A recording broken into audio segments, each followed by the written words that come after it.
Hello and good evening and happy Thursday to everyone out there. It is time for another open mic. Well, it's good to be back on an open mic because we didn't have one last week because we were playing some games with Carl. And then the week before that was an achievement chaser. So it's been a couple weeks since we've had a proper open mic. And tonight I've got a guest from my hometown. I don't think he's here anymore, but looking forward to talking to him. I've met him through my buddy Carl of RNG. He's been on his show a couple times. I've been looking forward to chatting with him for a while. And tonight we got Sophmore John joining me. What's up, John? How's it going? Doing great, man. How are you doing? Doing good. Yeah, so I've been looking forward to chatting with you. Heck yeah. I am born and raised here in Sacramento. I believe you were here as well. Is that what I gathered from your stream on with Carl? Yeah. So I was born in Lodi. Okay. And then I grew up in Citrus Heights, and then I've lived basically everywhere in Sacramento. So I Rancho Cordova. I've lived downtown Sacramento. Natomas. I've been everywhere in Sacramento. Okay. So, yeah, I've lived here. Born and raised here, so I've been here for all my life. Nice. So I know you talked sports with Carl. We did a little bit of sports. I know he does sports. I don't really follow sports. I followed because I played in high school. I played basketball and soccer, and I was a big fan of the Kings. And back in their heyday in the early 2000s, I don't follow any sports anymore. But I would, if there was a team I was rooting for, it's still the Kings, even though they've sucked for many years. I'm still a Kings fan. I've been one since before I moved to Sacramento. So I think since '89, and my stepdad, who taught me almost everything I know about music, he used to take me when the Kings were terrible. So I got to see the biggest. I got to see Hakeem Olajuwon and David, all the big stars, because the tickets were cheap and you could get them. So it holds a special place in my heart, regardless of how good the team is doing. I just, it's always going to be there for me. It's just always going to be a personal love affair for me. So, and I don't follow a lot of sports either. So it's not really normally my thing. I played baseball in when I was a kid and in high school, but I focused more on music as a teenager. I played in bands for 15 years for a living. Okay. And traveled around the U.S. and Mexico and Canada. Cool. So I got a couple of my friends in chat here. Amon Ra's dropping in saying his customary moo. What's up, Amon Ra? Moo to you too. Good to see you, buddy. And my good buddy Smoothie GJ is here saying, "Hail, leaving this running for the algorithm." I appreciate it, Smoo. You're awesome, dude. Thank you, man. Good dude. So, I haven't followed sports in many, many years. This is probably the most I've ever talked about sports on my entire channel, is just these last couple minutes. Fair enough. Gaming, gaming focus is kind of my channel thing. But I know that you're from my area, and sports is a big thing here for probably still a lot of people. But I do remember going to a Kings game versus the Bulls back in the day. The one time I got to see MJ play. Nice. I'm pretty sure we got our butts handed to us. I don't remember what the score was, but it was cool getting to go to see a Kings versus the Bulls game and get to see Michael Jordan play, because he was my favorite player. I never got to see Jordan, so you got that one on me. So I did go to a couple games when the Kings were on, in they're at the top of their game in those couple years. I went with my buddy one time, and we were like second row right behind the basket. That was pretty cool. Oh, nice. His dad had like season tickets or something, so I got to go one time. That was pretty cool. Oh, that is really cool. Yeah. It's funny that you said that you were a fan of the Kings even before that they were good. One of my other YouTube friends, my good friends, they're up in the Great North, Canada. Melee Games, Melee James, Melee K. Melee K, we disagree on a lot of stuff. She's like my internet sister. We bicker about everything, where we have about opposite takes on almost everything. We're like the best of frenemies. But one of the things that we agree on is she's, for some reason, I don't know why, because I don't believe she's ever lived in the States. She grew up in Canada, and she's a big fan of the Kings back in their heyday as well. So I was like, yeah, something we can agree on. It was the perfect time, perfect moment. It was basketball being played completely different. I mean, I know you're a gaming focused channel, right? So just think of it as one of those games that just kind of comes out of nowhere and changes everything. I think recently would probably be Baldur's Gate 3. I've never played it, but I know that the quality and the quantity in what is in that game really pissed off a lot of the excuse my language, really angered a lot of the AAA studios with what Lorien was able to do. Yeah, the time and the money that they had.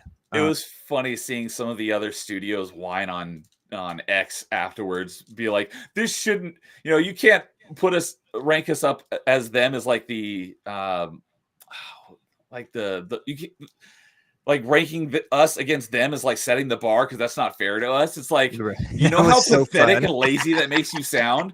It's like you can't expect this quality of games from every studio. It's like, Yeah, wow, we you can. sound pathetic. It's like, you do know we used to get tons of top tier quality games like all the time. Yeah. Yeah, that was funny seeing studios be like, "Don't compare us to this." It's like, well, then make better quality stuff. 100%. And so that would be a good way to equate like that Sacramento Kings team. I saw a few of that team's games, but I saw the very first playoff win that the Kings ever got in Sacramento history. Oh, nice. Which was 96 against the Seattle Supersonics before they got before shipped they out were to, no longer a team. Yeah, to Oklahoma City. But so yeah, lots of good memories as a kid. I mean, I did play some sports games, World Series baseball on Sega, and NBA Live.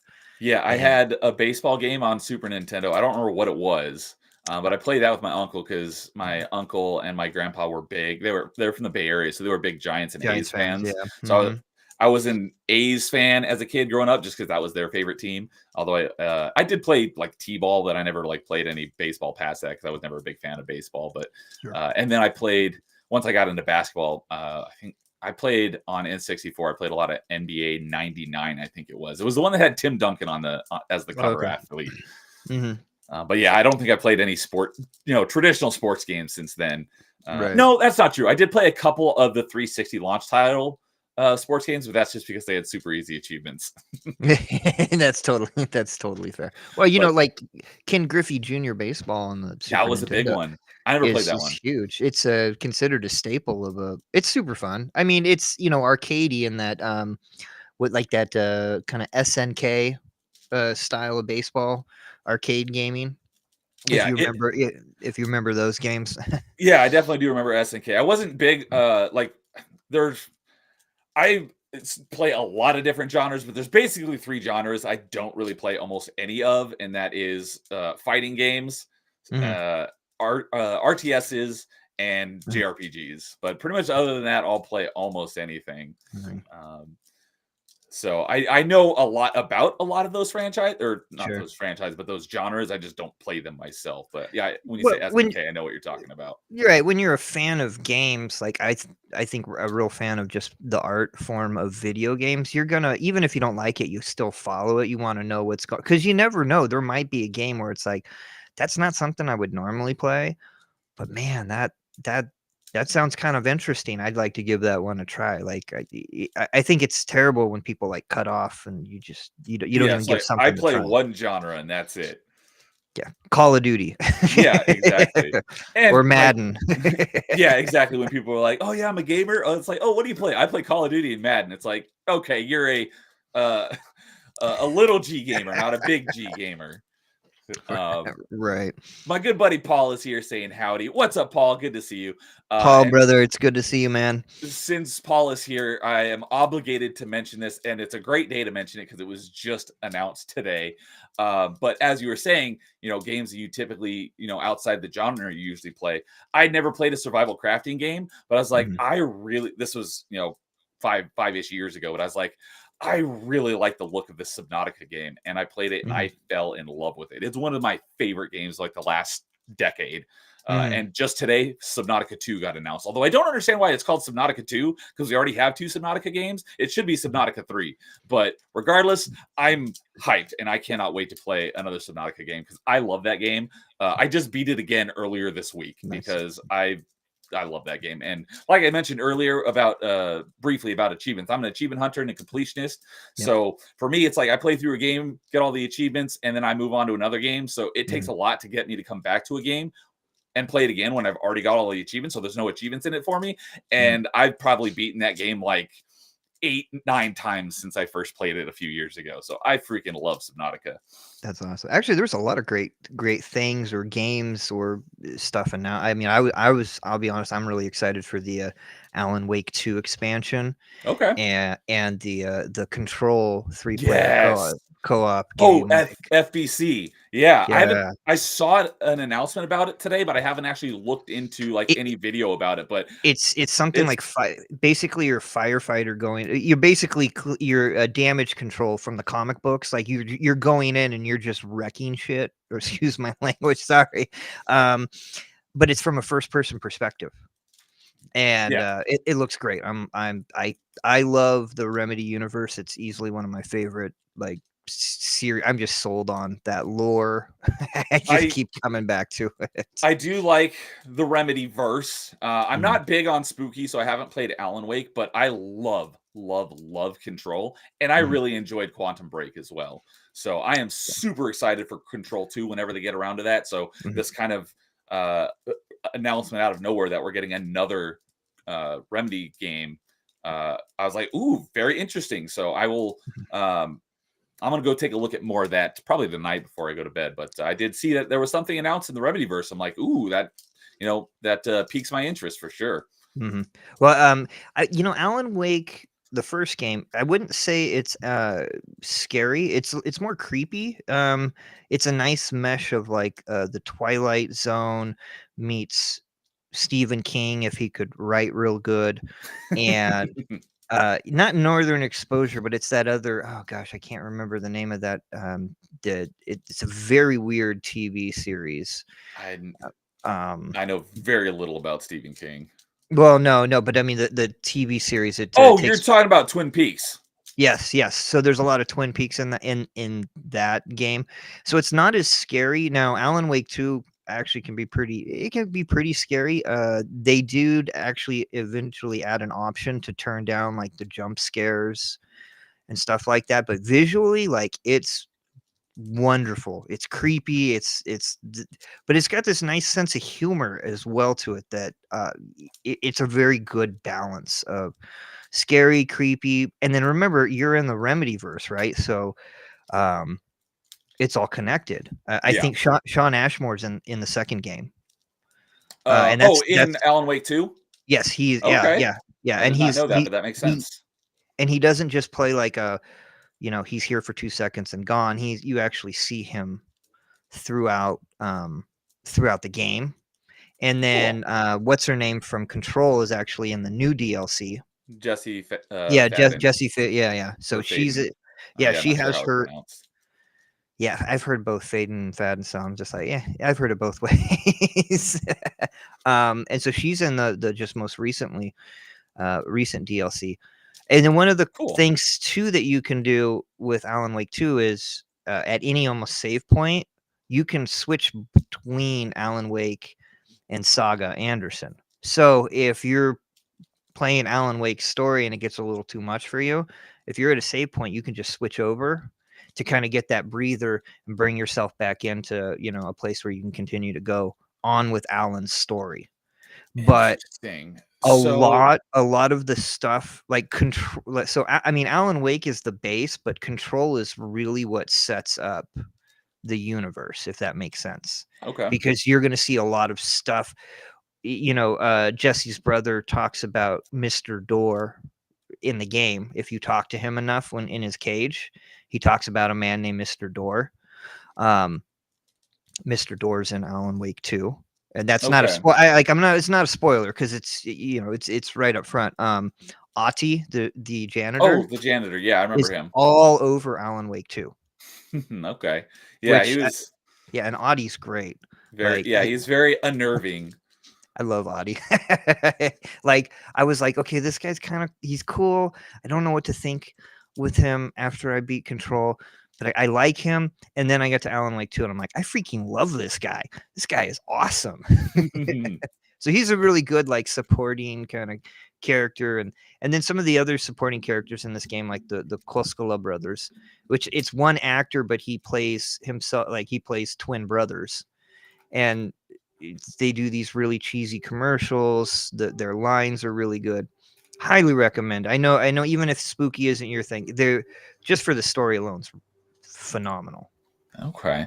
So, if you said you can switch between characters at any point, how exactly does that work gameplay wise? Are you having two concurrent stories running, Yep. or interesting? Yes, Okay. you have two concurrent stories running that so obviously you can play each character up to a certain point, and then there's that point of no return, right?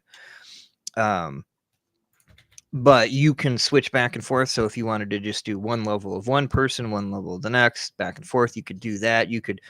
There is a way to play it so where it's like really intertwined with the cutscenes. But basically, Remedy just wanted to give you a choice That's pretty of cool. how you played it. Now, the Saga Anderson character, her area is way more. I don't want to say open world, but it is. It's a small open world, but you have the main town and a couple of different areas that you go to, and then Alan Wake is trapped in the dark place, so his area kind of feels more like the the building and control, right? The house or whatever Oh, they call it, yeah, the old house. the old house, yeah. Where it's more, kind of puzzle solving, moving things around, playing with light. But graphically, it's easily one of the nicest looking things I've ever seen. I beat the game, and it's pretty rare, and I think you'd get this too. It's pretty rare when you beat a game and you're like, I'm ready to do it again. At least for me. For I have kids, so and they're very young, and so I was like, okay, I don't have time to go play this game again if I want to play whatever's in my giant backlog Yep, of my games. backlog's huge, so Right. So, but I was like, nope, I'm doing this again because this was just too good to not play again. okay. Given the kind of games Remedy does, is it one of those games where like there's a big plot twist in the end, and now you need like, oh, I need to go back and play it again with this in mind, and it's like all clicks and makes sense now? Is it one of those sort of things? So what they did with they added a new game plus that ties into the whole story, and then you can play it again and get the actual ending, I guess. I don't really know because I was satisfied with the ending that they gave you in the game. To me, as a gamer, it left me wanting more. And I know the ending because I just cheated and read it for you know, the final cut or whatever. And I was fine with that ending too. Um, and so, yeah, there's lots of little, it's a Remedy game, right? So there's lots of little things that you can go back to. And Quantum Break is one of those games where, like, I think multiple playthroughs are warranted just to truly understand the dialogue and the concept that they're going for, Yeah, which is, especially on time travel games. oh, I know, but it's so good. Like they did a really good job of making it understandable and even relatable as somebody playing the game, right? But then left it deep enough that you could go back and find new stuff. And actually, I think in the second episode, when you return to the college and you go through the classroom, you go through that. There's one classroom in particular that you go through, and there's all that scribbling on the wall. That's Okay, I think I remember that that. that is all the notes for Alan Wake, Oh, the okay. first game. So you can actually look on there, and it's this like college level breakdown of Alan Wake and theories, and this happened, and what about this and this and this. Because that's the thing with the Remedy universe is that there's a ton of stuff. There was a ton of stuff outside of the Alan Wake game that is connected. They did a short film that you're supposed to watch before you play the first game, and then they had a special website. When they And started doing trailers, they had UPC or the QR codes. okay. Yeah, and they've done that. They've done that kind of. So they built this world outside just the video games as well. Yeah, Quantum Break had a whole TV show along with it. which was really cool. Yeah, when I remember when I downloaded it, I'm like, dear God, why is this game like, I don't remember how big it was, but it was massive on download size, and it's because The video. it included the 4K version of the TV show. I'm like, oh my God. I think they made an option where you could download like a standard uh HD rather than like Quality. 4K Yes, in order right. to cut down on the file size, or you could just like axe it completely and play it without the TV show. But I played it with the TV show because You have after to. you beat each level, then it has like a 20-minute episode of the show before the next level. So I played it, the way it was intended. Oh yeah, and I actually just downloaded it. I re-downloaded it recently. I believe it's like 84 gigs for the TV show alone. Yeah, that sounds about right. Yeah, something like that. So, because it does the decisions that you make affect what happens in the TV show. The lines that they, so your decisions in the game. Right. That's why it's. I forgot about that, and that's why the file size is so large, because it has different versions of each episode depending on what you did. Right. Right. Yep. That's because it's like a what's it called when it's like turn to page 4 for if you made this decision. What's that called? Oh yeah, choose your own adventure. Yeah, it's like a choose your own adventure, but with a video game tied with a TV show. Right, 100%. And so, yeah, and then of course it's Lance Reddick, so you want high definition Lance. You don't want peace, Lance. He was awesome. That sucks. So didn't see him in much, but he was great in everything that he was in. Everything that he was in was, I mean, I don't care if the movie sucked, he was always good. Right? Yeah, I didn't watch it, but I'm assuming that he did a great job as, I think he was Wesker in that terrible Resident Evil Netflix show. Probably. I didn't watch it either. He did a great job despite it being a terrible show. Yeah. Yeah, 100%. So, yeah, I see a couple other faces popping in chat here. But yeah, a few earlier when I said when Paul was here, I'm obligated to mention Subnautica because I used to talk about that a lot. And it was literally every time Paul came into my stream, it's like, oh, gee, what a surprise. Neo's talking about Subnautica again.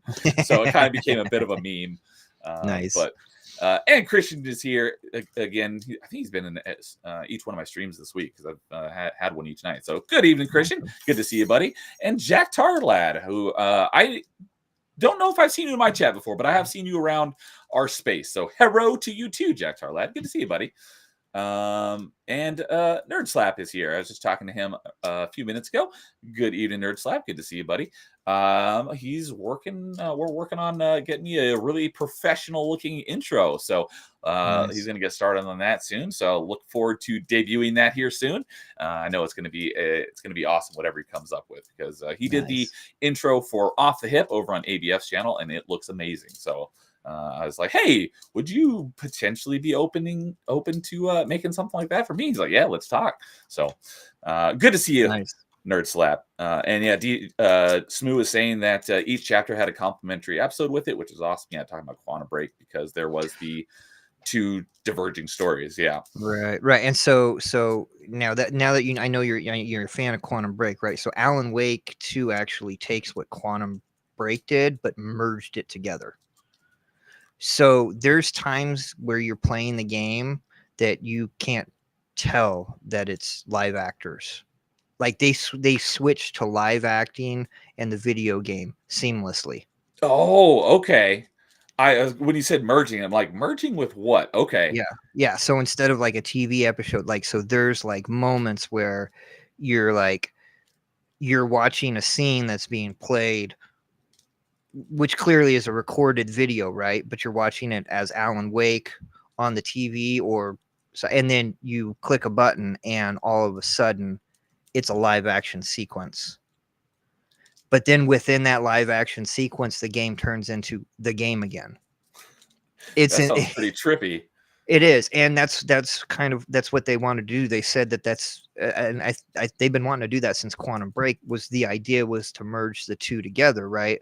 Alan Wake is that next step where they really wanted to take it to a whole nother level where you couldn't tell if it was a game or a film. Yeah, there's some games that are like really, really cinematic, and it's like, wait, you think it's in a cutscene, and you're like, is it going to go? It's like, oh, I'm in control of the character right now, and it's waiting for me. So it's kind of like that. And the music Remedy's always been really good about music. I was just talking about that on a stream recently about the music in Control. Alan Wake takes it to a whole nother level, whole different. And I mean, like there's in my mind, like I hope you play it, and then you can send me a message on X or Discord or whatever when you get to a specific level or section of the game on Alan Wake 2, because it's gonna blow your mind. It's one of the coolest sequences. To me, it's probably my favorite sequence in a video game ever. Wow, Part of it. Part of I it's thought because you were I'm a going to big say music guy. in a Remedy game because I was going to say that says a lot, but you're just saying in video games in general. That's Yeah, nuts. I've never seen anything like it in a video. I've been playing. I had a launch model Nintendo, so that's how long I've been playing video games for. To give you to give everyone an idea. Yeah. So you got me by a couple years. I can't say I'm good at video games or have ever been good at them, but I still own and it still works. My launch model NES. Nice. Yeah, Nintendo products they last. Yeah. So but it's kind of like when I was putting together my co-host list for Party Chat, one of the streams I do. Ryan, he goes by Legion. I was messaging him. I'm like, hey, would you be open to potentially being a co-host on Party Chat? He's like, well, I don't play a lot of new stuff. I'm like, that doesn't matter. I don't play a lot of new stuff either. So it's like, as long as you've been playing games for a lot of your life, that's all we're looking for. It's like, all right, let's do it. So it's like, yeah, he's like, I'm not really good at them, but I do enjoy them. I'm like, perfect, that works. I think that's the most. See, that's the thing. That's the most important thing with video games is that I don't care. For me at least, it shouldn't matter if you're good or bad at them. Are you enjoying what you're doing? Are you enjoying what you're playing? And are you enjoying spending the money on the product? Because if you don't, then what's the point? Like I was, I kind of played video games as a kid, but I grew up in an era where we didn't have the internet for a huge period of my life. So we were outside. I remember the time before the internet. Right. You come home when the lights come on, right? And so games I didn't play a little bit here, but it was more fun to go skateboard or set some area on fire. No, yeah, was was a lot. And then I started playing in bands, when I 10, 11 years old. I started really playing music and trying to get into bands and stuff like that. So and I probably should have been smarter when we bought tour vans, that we should have gotten one of those vans that had like a little TV so you could have hooked up but for me it was actually better. It was on some field trips in like middle school. We had like the power adapter or whatever, so we could hook up a small TV, and on those long field trip drives we were able to hook up our N64 and play GoldenEye. That was great. Oh man, GoldenEye, those were the days. Yeah. And so but we didn't do that. So I ended up reading a lot of books, and that's also a lot of people say that's probably the better choice, but yeah, I've read a lot as well, but I would definitely pick video games over book reading. Well, I did a mix. I did books and then I did comic books. So folks would give me comic books to read, which was cool with me. Good comic books a form of literature and art, and if it's a good story and it's beautiful, it's good art, like I would put that up against a novel. I mean, Watchmen is already considered one of the best American pieces of or pieces of literature written, not American, but I believe it's even taught at Brown University. Superman Red is also, I believe, required reading as well for literature majors. Interesting.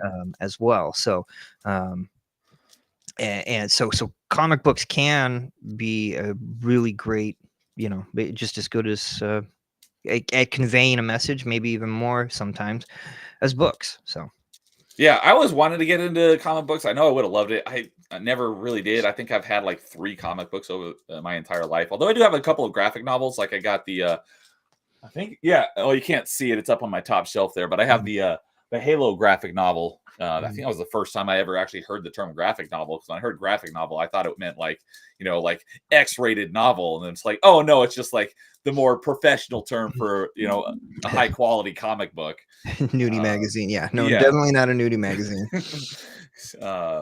So yeah, I've had very little experience with comic books, but I know I would have loved it if I had gotten into it. But yeah, I was a huge nerd as a It's kid, not so as video it's not games is as above great my head. now. So. Yeah, Yeah, that's what I hear. I stopped. So I saw the writing on the wall fairly soon, and so I stopped quite a few years ago. God, I don't even two maybe before the 2010 something. But there was some phenomenal books being written. From what I hear, all the best stuff right now is coming out of the indie comic book scene. Yes, yeah, the indie scene is where you're gonna get your best stuff, and even going super indie and going like just giving people like Give Send Go, or giving money directly to the creators to just let them create their content on their own independently. Even that's even better. Yeah, a couple times I've been on Give Send Go once or twice. There was what was Well, I know there's a ton of other ones. I just couldn't think of the name of the big one. Is it Indiegogo? Is that what I'm thinking Indiegogo of? is one of them, yeah, for comic books. But there's one that they do comic books, but they also do like a lot of people like launch their tech products on there. That's what I was always most interested in. I want to right. Kickstarter. That's the one I was Yeah, thinking that's what of. it was. Yeah, yeah. So a lot of Kickstarters and a lot of Indiegogos, and I think that's I like that though for almost everything. Tabletop games. I don't know if I like it for video games as much. The return on that investment is a little Star rough. Citizen. But well, you know what? Those Star Citizen, those a pretty big game. I mean, probably something I could never play, but um. But yeah, the few times I've been on Kickstarter because I'm usually looking at like cool tech products, so I was like, oh yeah, that's a good idea. I always see like tabletop games and comic books on there as well. So not really something that I'm like into, but I do see a lot of them on there whenever I go on there. Tech would be fun just because, and I'm not a huge tech head, but like playing with a product that's probably ahead of its time. And then later is gonna, somebody's gonna take that idea and make it better. It's kind of a cool, I think it's something that's, to me, is kind of cool to like, oh, yeah. The first time I ever went on there was because I had an idea for a product. I'm like, I wonder if this exists. And I went on there and I didn't find it. I did find one eventually, and now they're everywhere. It's like, because I've had lots of great ideas. It's just, I don't know what to do with them to get them out to market. It's like, man, I wish if I had done something like, no joke, I had the idea I didn't have a name for it, but I had the concept for Uber probably about like 3 or 4 years before it existed. Nice. I mean, I had done something with that. One of these days, you'll jump on that, Yeah. Yeah, you just make different friends. I mean, right? Like you make the friends with the tech people, and then you slap all your stuff on them. I've been playing Discord tag with Blaine, who recently created what's becoming pretty big, especially with how. Oh, I don't know exactly what the right word to use is, but with how like Rotten Tomatoes and Metacritic has been, becoming less and less of something to refer to as the quality of the product, because we have so many, industry shills out there that bump up the ratings on things that shouldn't be that high. So Blaine, he created Criticless, which is basically like Rotten Tomatoes, for movies and TV shows and stuff, but it's actual people who are viewing it, not like, the verified critics or whatever. Right. So I've been playing Discord tag with him, and he's out in the East Coast, and he's having some stuff going on. But he launched it not that long ago. I'm like playing Discord tag. I'm like, hey, I've got some ideas for apps and stuff. And since he just launched his, it's the only person I like somewhat relatively know on the internet that has done something like that. So like, I want to get some tips from you, and find out what your journey was like and what it was like, so I can maybe figure out, because I've got a lot of ideas for both products and I got a lot of ideas for apps. So that might be a good place to start. So right. Got some ideas. Well, and the video game journalists are just as bad as the movie critics. And, yeah, exactly. Yeah, smooth there. He knows. He's saying Criticless is great. Yeah, I'm looking forward to when they launch 100%. Video games. I'm on there. I haven't posted anything, but once they actually launch video games on the Criticless, I might actually start posting stuff on there. You're right. Yeah, it'll be like 100 posts on Subnautica. Yeah, I'm kidding. I'm kidding. I just So met you, but I'm just sorry. yeah, so Smooth was saying, so Subnautica 3, huh? Yeah, Yeah, yeah. exactly. We were talking about that a little earlier, but and yeah, Smoo also mentioned something that I wanted to bring up in regard to the Remedy verse, because this is the reason why I was talking about Remedy recently, is because of the music in Control. Mhm. And when you said there's a part of Alan Wake 2 that when you were saying there's a part in Alan Wake 2 that's like your favorite like moment in a video game, Oh, I thought you hands were going down. to say in the Remedy verse, Yeah. because the first thing that popped into my mind is the ashtray maze in Control, because that part was freaking dope. That's So I the thought, yeah, that's the crazy, almost hotel looking like section where it continues to move and change and right. yeah, and one of the Yeah. best things about that part, not only is it like things are moving around, in impossible formations and stuff, but I didn't notice this the first time I played it, but like the music kicks in, which I did notice that part. I didn't Mhm. notice till the second time. It's because once that part starts, Jesse actually puts headphones on her character in game, because most of that game is very quiet. There's almost no music.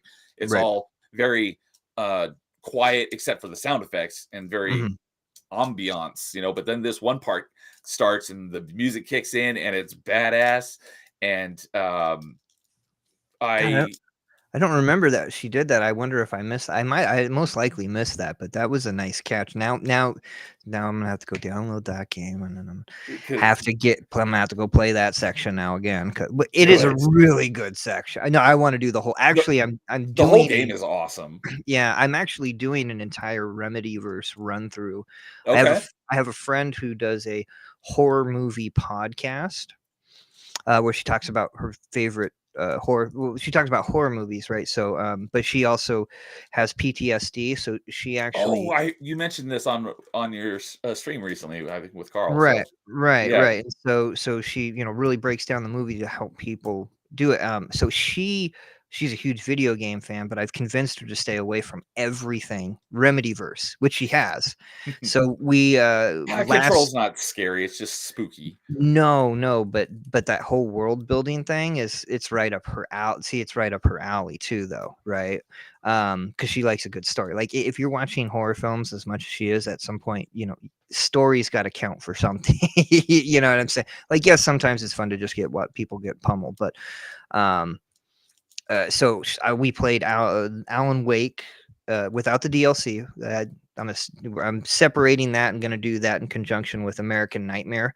Okay. But we did Alan Wake, and then we did um, uh, Quantum Break, uh, and uh, and she was just like, it's like she couldn't believe it. She's like, "Oh my god, now I need now I need more."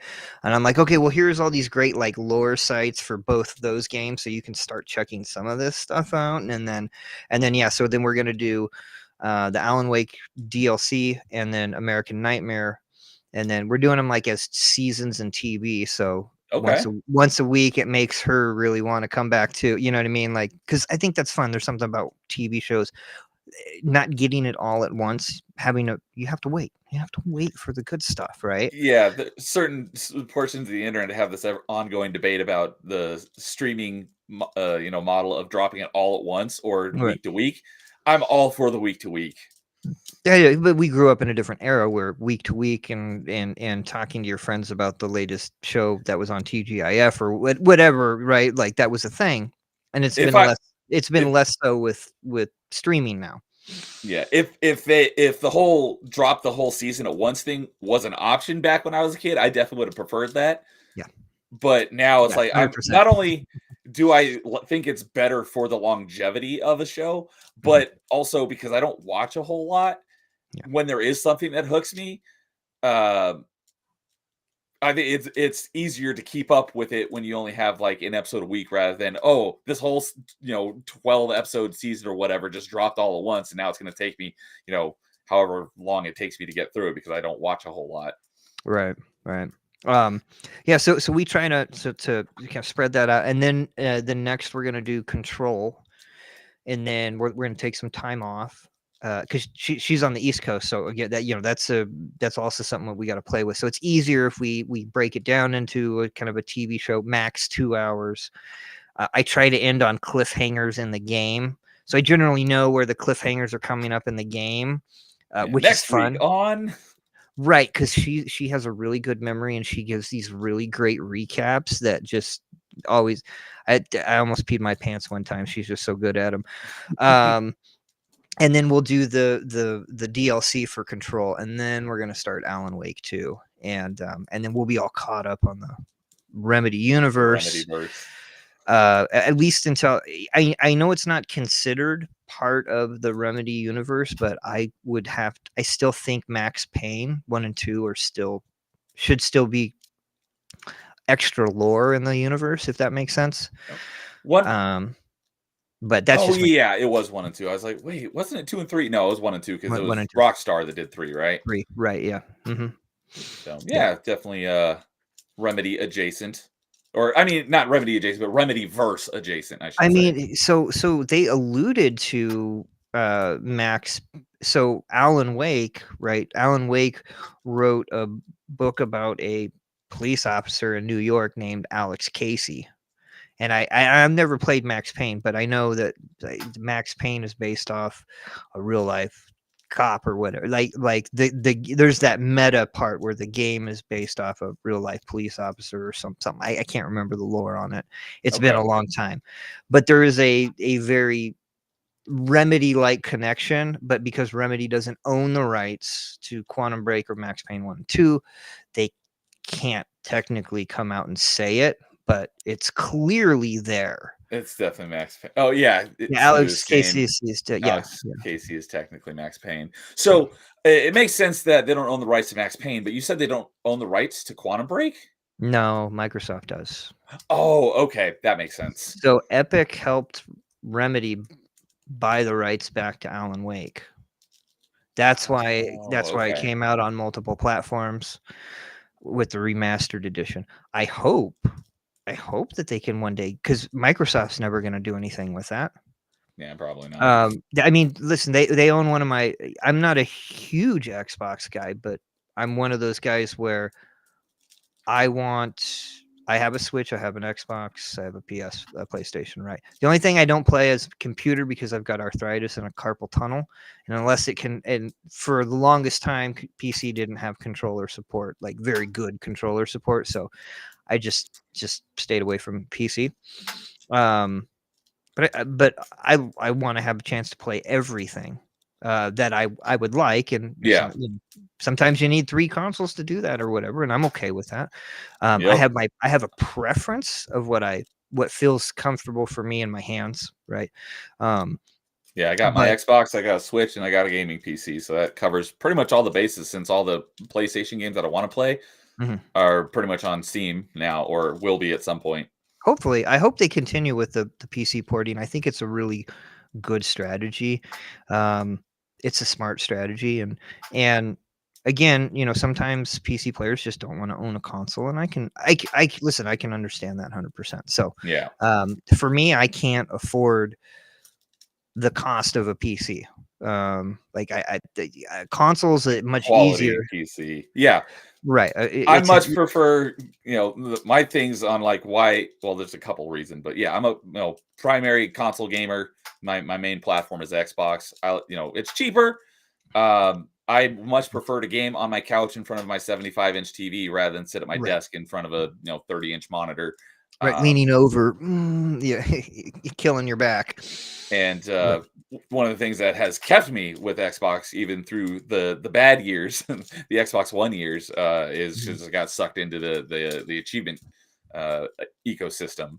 So I love trophies and achievements; those are so much fun. I can't do that as much as I used to anymore, but man, when I did, it was those were so many fun days. But what I was saying is I actually bought an Xbox One solely for Sunset Overdrive.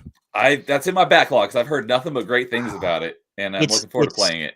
That and Rise Son of Rome, I've heard, is also really great. I got kind of bored with that one. I have it. I want to go back to it. Like, you know what I mean? I'm not gonna take it. Listen, when I had it at the time, and I played it for a couple hours, and I was like, eh. I want to come back to it because again, that's like 10 years, and my tastes have changed, and I've changed. Like I can't be an idiot. Like I try to apply what I'm doing with music now in my life because new music is terrible and it's never going to be good. So I've been going back and listening to bands that I didn't like when I was growing up as a kid, and I found that the bands that I didn't like, I just wasn't. It's not that I wasn't old enough for it. I just wasn't ready for that. And now I've fallen in love with a lot of bands that I just never would have listened to. Admittedly, Rock Band and Guitar Hero helped a little bit too. So, Yep, that definitely um, helps shape my music taste as well. yep. So, and I found a lot of new bands because of those platforms. But Sunset Overdrive is basically Tony Hawk Pro Skater on crack with guns. And It's so much fun. zombies, essentially, right? Yeah, zombies. Yeah. Now I still need some. I still need to get achievements for the co-op. So if you Mm, need some help, or if we can figure, I never got to play the co-op because it was okay. dead. It was completely dead. Do you So know how many players the co-op is? Is it just I, two th- or is it more? I think it's up to 4. Okay. And Yeah. PC does not have it. So you have to have an Xbox copy of the game.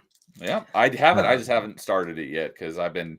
I mentioned on a lot of streams, but I've been backlogging a lot of games mhm, because one of the big things when it comes to achievements is my completion percentage, sure. and so what I'm currently in is what's called a bean dive, where you get like one achievement in a bunch of games that you plan to play, and it Mhm. tanks your completion percentage, and then you work Right. your way back up. So I'm working my way back up to that original point, which was like 91 Oh, that's 1% or nice. something. Yeah. Mhm. So all these games that I want to play, it's like, nope, I got to stay focused. Once I get my completion percentage back to that point, I'm starting a ton of new games, and So Sunset Overdrive is one of them. nice, nice. And you gotta get the DLC for that too, because I that bought has the okay. I bought the whole collection when it was The on old sale okay, for like $6, so I've got it all. because some of the guns in there are just really fun, like, you get to start out with like, one of them is a shotgun that looks like a bits and pieces, a man bits and pieces, right? It's called what is it? It's the flaming well, yeah, it's really funny, It but yeah. sounds very Saints Row esque. No, it's more, Well, I just mean with the weapons, not the gameplay. right, I I know would Saints Row has a lot of wacky weapons. see, I would put it more it's actually more in line with Insomniac games because if you played any of the Ratchet and Clank games, all those weapons are wild, they're wacky. Like, I that's what would they've been known for that. Yes, that's a great example of the Ratchet and Clank games. I haven't played any of them because they were always on PlayStation. I've never owned a PlayStation, Mm, um, but I've seen plenty of videos of like top 10 best weapons in video games, so those sorts of things. And Ratchet and mhm. Clank is always usually on there somewhere with their I crazy weapons. the newest Ratchet and Clank is available for PC. Yeah, a Rift Apart. I do So, know it is on yeah, Steam. Rift I'm Apart. also very frugal, so I wait Mhm. till games go on sale No, for like I 100%. 50% off with all the DLC. So Yeah. it's on my Steam wish list. I'm just waiting for it to drop low enough for me to pull the trigger. Thank God that I mean, that game came out as is. So what came out at launch is what you're gonna buy now, No, even all these years later. that's So, yeah, because a lot yeah, that's another thing that's, kind of a bane upon the video game industry right now is I basically buying day one, you're a beta tester, and then a year later, then it's a functional game.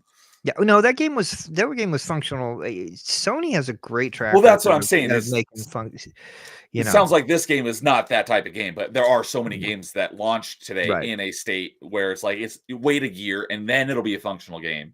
Yeah, basically Ubisoft. Yeah, anything from those guys, Yeah, which Ubisoft, of course, there's No Man's Sky and what's the Cyberpunk, that's the other big one. I was No Man's Sky is not my type of game, but I bought that game early, like because it came out and then did so bad that they just dropped the price on it. Like at Walmart, it was like $15. I'm like, okay, for $15, why not? And again, I suck at that game. I've never finished it, I'm but sure I'm gonna love it.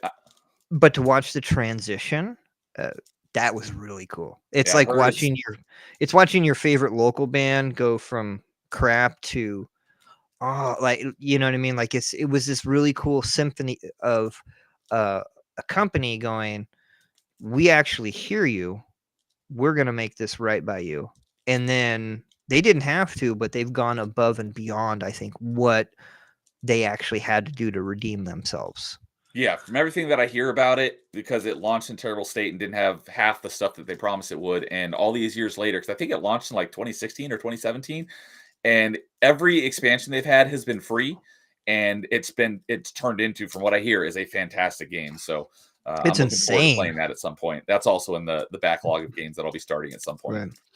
Right. I mean, if when you think about it, the amount of content that they've added to that game is absolutely insane. Like, they should have been working on something else by now. To be Well, honest, like, they did announce their next game not that long ago. I think I might be getting mixed up because there was a couple similar games that were announced at the mhm, same time. I think it's Light No Fire, or I might be getting it mixed up with another one because mhm. there around that time there was also the Moon Studios announced their next game, and I always get the two mixed up, and that one might be the Light No Fire. I don't remember. But the No Man's Sky is Hello Games, and they're Yes. working on, instead of it being like a vast, expansive universe, it's now going to be like a giant explorable planet, Ooh, that'd be interesting. and it's more fantasies from what it looks like. So Hmm. I think they've kind of taken a lot of what they learned from No Man's Sky and kind of scaled it down, in that you don't have a billion planets to explore, but you have this one gigantic planet to explore. Right. So it'll be interesting to see how that turns out. I mean, so thinking about like No Man's Sky and the state that it launched, and people were okay. I understand they were upset with what wasn't there. Okay, I was right. It was Light No Fire. Okay, um, but then I look at a game like Starfield, and when that launched, the amount of stuff that was in No Man's Sky, and I could be wrong, but it felt like there was a lot more stuff to do in No Man's Sky than Starfield. But Starfield gets they get the pass. I mean, I know. Don't get me wrong. People have crapped on the game, rightfully so. I, I've got about 15, 20 hours in it. And I'm like, what am I doing here? This is. I would rather knit, and I don't even know how to knit. Yeah, Um, I've definitely heard, from both sides. So I'll definitely check it out, see how I like it, because I do like Bethesda's games. I, Um, I I want but if I had to. to pick between them, I would. If it's like you can only play Starfield or No Man's Sky, I'd probably go with No Man's Sky. I would too. Like, especially if you like space and exploration. Like Space and sci-fi is like one of the things yeah, I love more than anything. right. And then each planet you never know what it's going to be like, and the whole planet is fully explorable, so it's not in a And the fact that sphere. you can like fly into a planet and fly all Mhm. over the planet, rather than, from what I hear, Starfield is like it goes into a cutscene and you can only land at a certain part on the planet. And Yeah, I've heard it's yeah. like cutscene simulator. Pretty much, yeah. Basically, it's what it is. I know a lot of people were complaining because they had shown uh, Outlaws, Star Wars Outlaws, and that would allow you to fly from the face of the planet into space and keep going. Yeah, And yeah, you could. I remember distinctly that, and that's one of the cool things about Starfield. But especially if you just like the stars, if you like exploration, the game is not my type of game, and I have no problem saying it's not my type of game. At the same time, it's a freaking beautiful game. It is incredible. I wish this was my kind of game. Like, that's, you know what I'm saying? Like, it is so good. It is so beautiful. I know it doesn't have a story per se. You're just trying to get to the center of the universe, just like the center of a Tootsie Pop. But the sheer beauty and the sheer magnitude, what it must have taken them to create the code to make these vast universes is absolutely insane to me. And yeah, planets, you know. Uh, so, and I want to like Bethesda games. I've bought every Bethesda game, like actual Bethesda, not people that they bought, since Fallout 3. And I think Fallout 3 is the tip of the iceberg. Like, I think that's their Mount Rushmore. I did really enjoy Elder Scrolls Online. I okay. think way more than I should have. I've got a couple hundred hours in that game. I still love coming back to that game. I'm one of those people, and I'm very frugal with my money, like you are, right? But if I like a game and if I believe in it, even if I don't play it a lot, I still purchase. Like, so I still purchase the expansions for Elder Scrolls. I might not get it at launch, and I might not play it but once every 2 years for about like a month or two, and that'll eat my entire life up for about a month or two. But I don't mind supporting a good product and supporting and showing continued support to that product. Like, our money, our wallets is, that's my way of saying, yeah, keep going, keep doing what you're doing, right? So that's just, I guess I'm weird like that. Totally get it.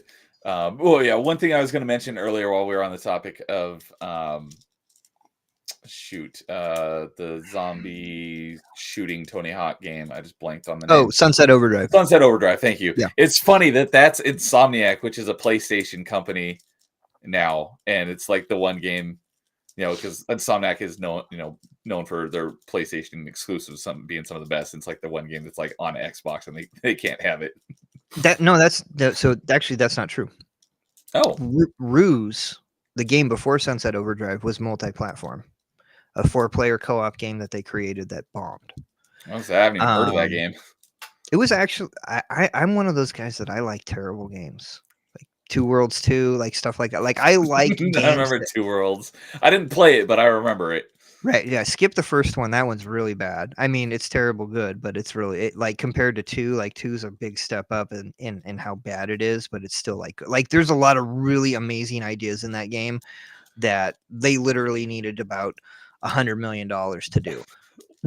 While we're on the topic of Two Worlds, I remember hearing about one of them. You could basically get the villagers who are indestructible to kill the boss, like of the very end of the boss game, like right at the beginning of the game. Do you know what I'm talking about? I didn't hear that, but I would not be surprised. Yeah, at all. I don't know if it was 1 or 2, but I'm pretty sure it was in one of the Two Worlds games. You could basically coax the villagers because they're invincible, and because you're too weak to take on. Apparently, you can fight the final boss right at the beginning of the game if you want to, but you're too weak to do it. But you can coax the villagers into fighting him, and because they're invincible, they'll end up killing him. It might take a while, but they'll kill him for you, and you can beat the game right at the beginning. That's awesome. Now it makes me want to go find those games used and figure that out for you. I could be getting it mixed up with another game, but I'm pretty sure it was one of the Two World games. I mean, it tracks with Two Worlds just because of the game. But so yeah, Two Worlds was a legitimately bad game, and they weren't trying to make a bad game. It's a bad game, right? I mean, does anyone try to make a bad game? Well, I mean, yeah. Yeah, I guess that is a very valid question these days. I can think of a couple of games where I'm like, are you trying to bankrupt your backers or your financiers? Because Concord. You should have. Well, Concord would be one of them. Dustborn, right? Yeah. I'm like, that's like 3% of the population that you're trying to sell a game to, and you're spent how much money? Okay, that's a whole nother story. We're not going to go there, right? We're gonna pivot now. But Two Worlds 2, like, because the game was so bad, people bought it, and they got a little bit more money to make the second game. So on the second game, like, it had a little bit more financial backing, or it had more money, and you could see that these guys could have made a pretty damn good game. And a lot of the things that they were trying, a lot of the new concepts was new for the time, was like, this is actually really cool. But Ruse was a 4-player co-op game that was a sci-fi third-person shooter, but it was serious. So it was like their first real serious game. I think it wasn't Ratchet and Clank. It wasn't Sunset Overdrive, but it still the guns, many different types of guns that you could have. You had a huge arsenal wheel, stuff like that. I think where it failed was because the focus was on 4-player co-op. Sorry, 4-play, but 4-play, right? Right, it happens, right? So from my understanding, when Insomniac did their deal with Xbox, they retained the rights to Sunset Overdrive, because in the new Ratchet and Clank, there's Sunset Overdrive stuff, actual assets in the game. Huh. So my understanding is that they fully own the rights to their game. That was the only way that they would do it. To do an Xbox exclusive, they had to own those rights. So technically, I guess Sony owns the IP. So they just can't do anything with it, or did choose well, not to? they're too busy working on the Spider-Man and the Wolverine game. Okay, so they could put out either a Or remaster or maybe a whatever game, sequel to it on PlayStation. whatever games they're using. Yeah, Nixus could have it in the pipeline, right? I mean, it might be low on the totem pole. I mean, if anyone's gonna like remaster that for next gen, I would want Nixus or Nexus, and like the mod no, the website? company they're the ones that did what was it, Demon Souls? They did the Demon Souls and they did the no Naughty Dog did that one. But they did they're the ones that are responsible for all the big PlayStation. They're doing the Horizon Zero Dawn update. Oh, the most pointless remaster of all. Okay, second most pointless remaster Actually, behind no, because Last of Us 2. they went in and redid all the motion capture for the game. They That game is not even that old. now I know. But you know what? If you own the game, which a lot of people do, for $10, it's not a bad Oh, deal. they can upgrade to the new version for $10. For $10, yeah. Okay. And the amount of stuff, like if you go on the PlayStation blog, it's like a fatty update of they included the new weather engine in the game. They actually added more NPCs, which means they had to rebuild the towns to fit all the NPCs. So like they're actually expanding the game in a huge way. But they did the Demon Souls. Okay. They basically and they do all the PC ports Okay. for PlayStation. So they're really good with what they do. Like they put out a quality product. Okay, cool. Well, I did not know that. I just figured it was going to be, like higher Mhm. resolution and better graphics. It's like, how much better resolution graphics can you get out of a game that's only a few years old? Yeah, But no, I don't they know put anything about this studio because I don't really know much about right. PlayStation. So I Yeah, learned they put something it new all today. in the yeah, they put it I believe they put the entire game on the new place basically what's on the PlayStation 5 engine they replaced the old engine with the new one. Oh, But okay, cool. since it's from the same company, right? Um, it's just it's going from like what's Epic's uh, Unreal whatever. Engine. Yeah, so it's like going from Unreal to 4 to 5, but you can transfer all the assets over, and Okay. then they have to fix the obvious issues coming from one to the other. But it's a substantial the weather engine, I guess, for that game because I haven't seen that was first introduced in the expansion for Forbidden West, and I haven't gotten that far in the game. But the weather engine apparently is probably one of the is the it's one of the best or damn near the best as far as a weather engine goes when it comes to clouds, when it comes to all that kind of stuff, which I guess Oh, that's pretty cool. I don't know how important that is to people, but if again, if we're trying to go for photorealism, those are the things that you want, right? Yeah. So um but it was a big breakthrough, I think, from at least what whatever the press releases said that and some in the gaming industry, the journalists said. So I don't know, but Okay. yeah, so Well, they own their IP. okay, cool. So yeah, when I heard about the Horizon remaster, I'm like, that's the most pointless thing I've ever heard of, but I guess not. So It was part I of guess Last of Us 2 remaster will retain the title as most pointless remaster. I think so. Because The Or Last of Us One the needed a three remasters of Last of Us 1. well, I like the quality of the PS5 remaster of The Last of Us.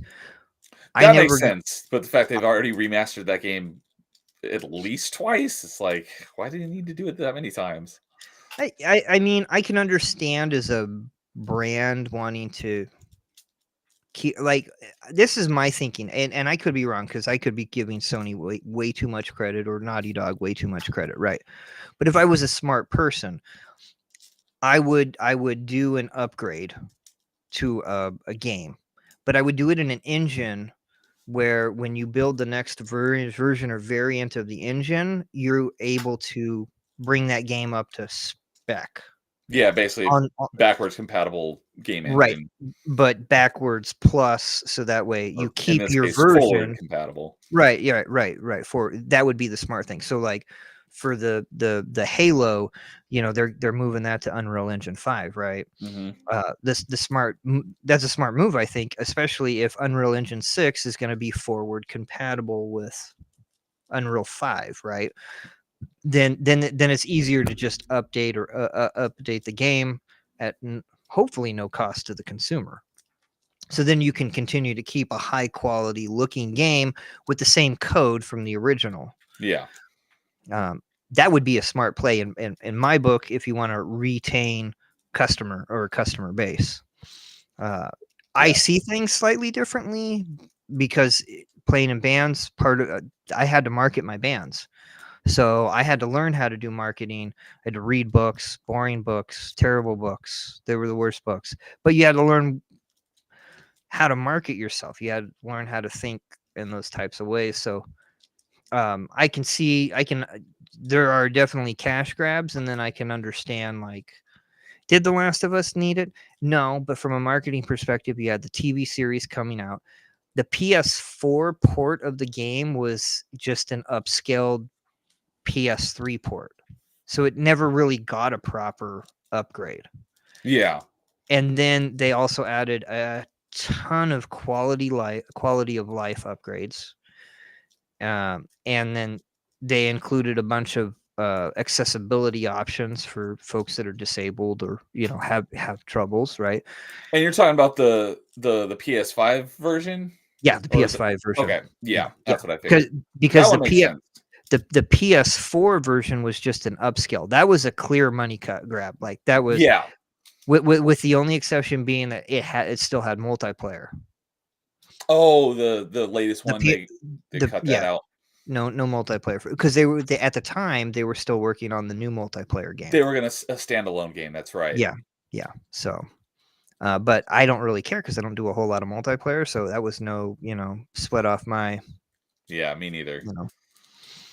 Um, so yeah, obviously there are some clear clash gaps. So I would like Sunset Overdrive to come out on play only because I just want another reason to play the stupid game again because I loved it. People, a lot of people, a lot of my friends have said that have played it. They say they don't. I guess it starts slow. I didn't feel that way, but they said to them it started slow. So all I can say is when you start playing it, grind and jump and bounce and think of your movement as a Tony Hawk Pro Skater game, Yes. and then just shoot stuff, and have fun with it. A Yeah. lot of fun with it.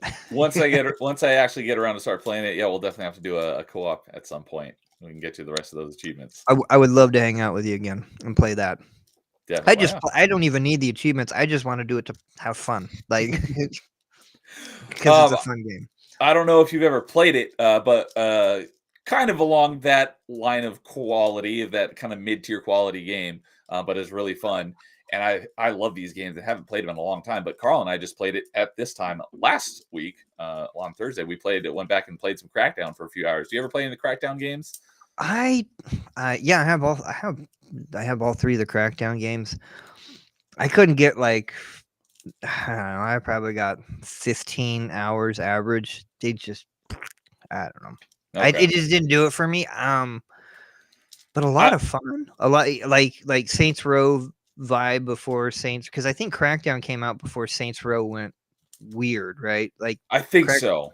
Crackdown. I mean, Saints Row 2 was serious, right? If I remember, I never played Saints Row 2, but I believe that I one haven't was played still any of the serious. Saints Row games, but I'm pretty sure I would have liked them. But 3 was wild. Three started the wild stuff, and then 4 was just like, hey, here's a baseball bat in the shape of a That's what I was referring to earlier. Right. And the probulator and all that fun stuff, and so But yeah, Crackdown was my jam. So, well, we're planning on doing it again at some point. So if you want to join us, you're definitely welcome to. Because Crackdown 1 is only 2 players, but we were playing Crackdown 2 last week, and Crackdowns 2 and 3 are both 4-player. Right. So I love those games. They're fun to just run around and blow stuff up. Oh yeah, 100%. Like yeah, and that's I can't who was well, I was talking to Carl about this. Like one of my favorite games to just like shut my brain off, the Dynasty Warriors. Okay. Oh, If, my achievement hunting buddy in crime, dude 1286, who we do achievement hunting show, and on Wednesday nights he's coaching me through Dark Souls right now. He loves the Dynasty Warriors games, and he got me into retro achievements where they add achievements to retro games. Yeah, I before saw that. achievements That's existed. cool. And Yeah. he's been making his way through all of the Dynasty Warriors and getting the completions in those, and some of them are really long. Yeah, I actually, in fact, Dynasty Warriors games were some of my first platinums on the PlayStation. In fact, they were my first 2 platinums were Dynasty Warriors, and then I think the next one was Rock Band 2.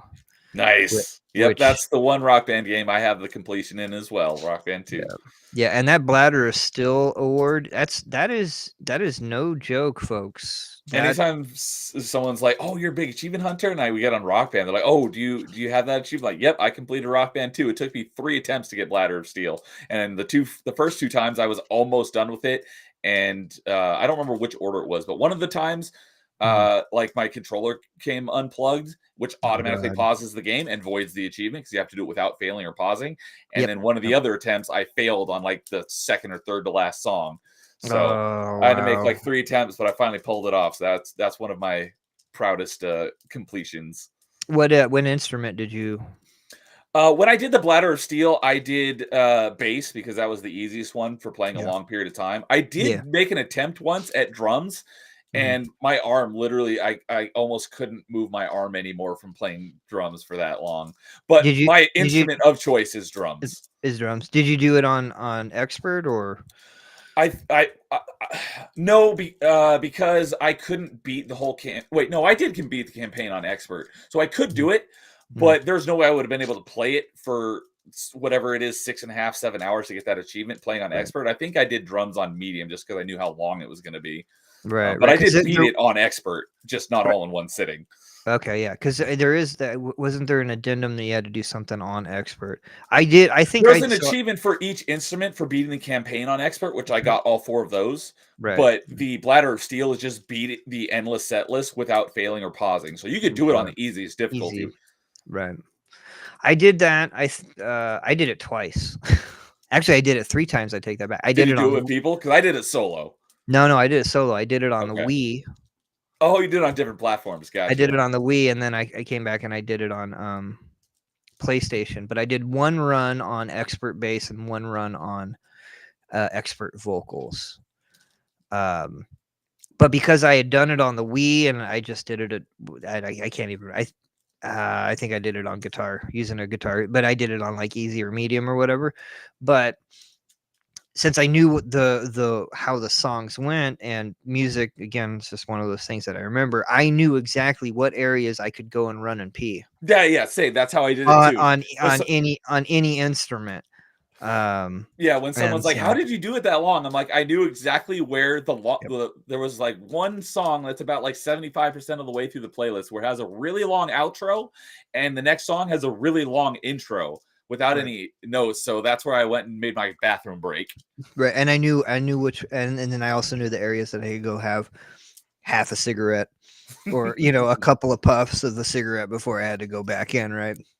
So I was planned, like I really planned that stuff. I was one of the first people to get platinums for Band Hero and Guitar Hero 5. No, Guitar Hero 4. Okay, because Guitar Hero 4 wasn't actually Guitar Hero 4; it was Guitar Hero World Tour.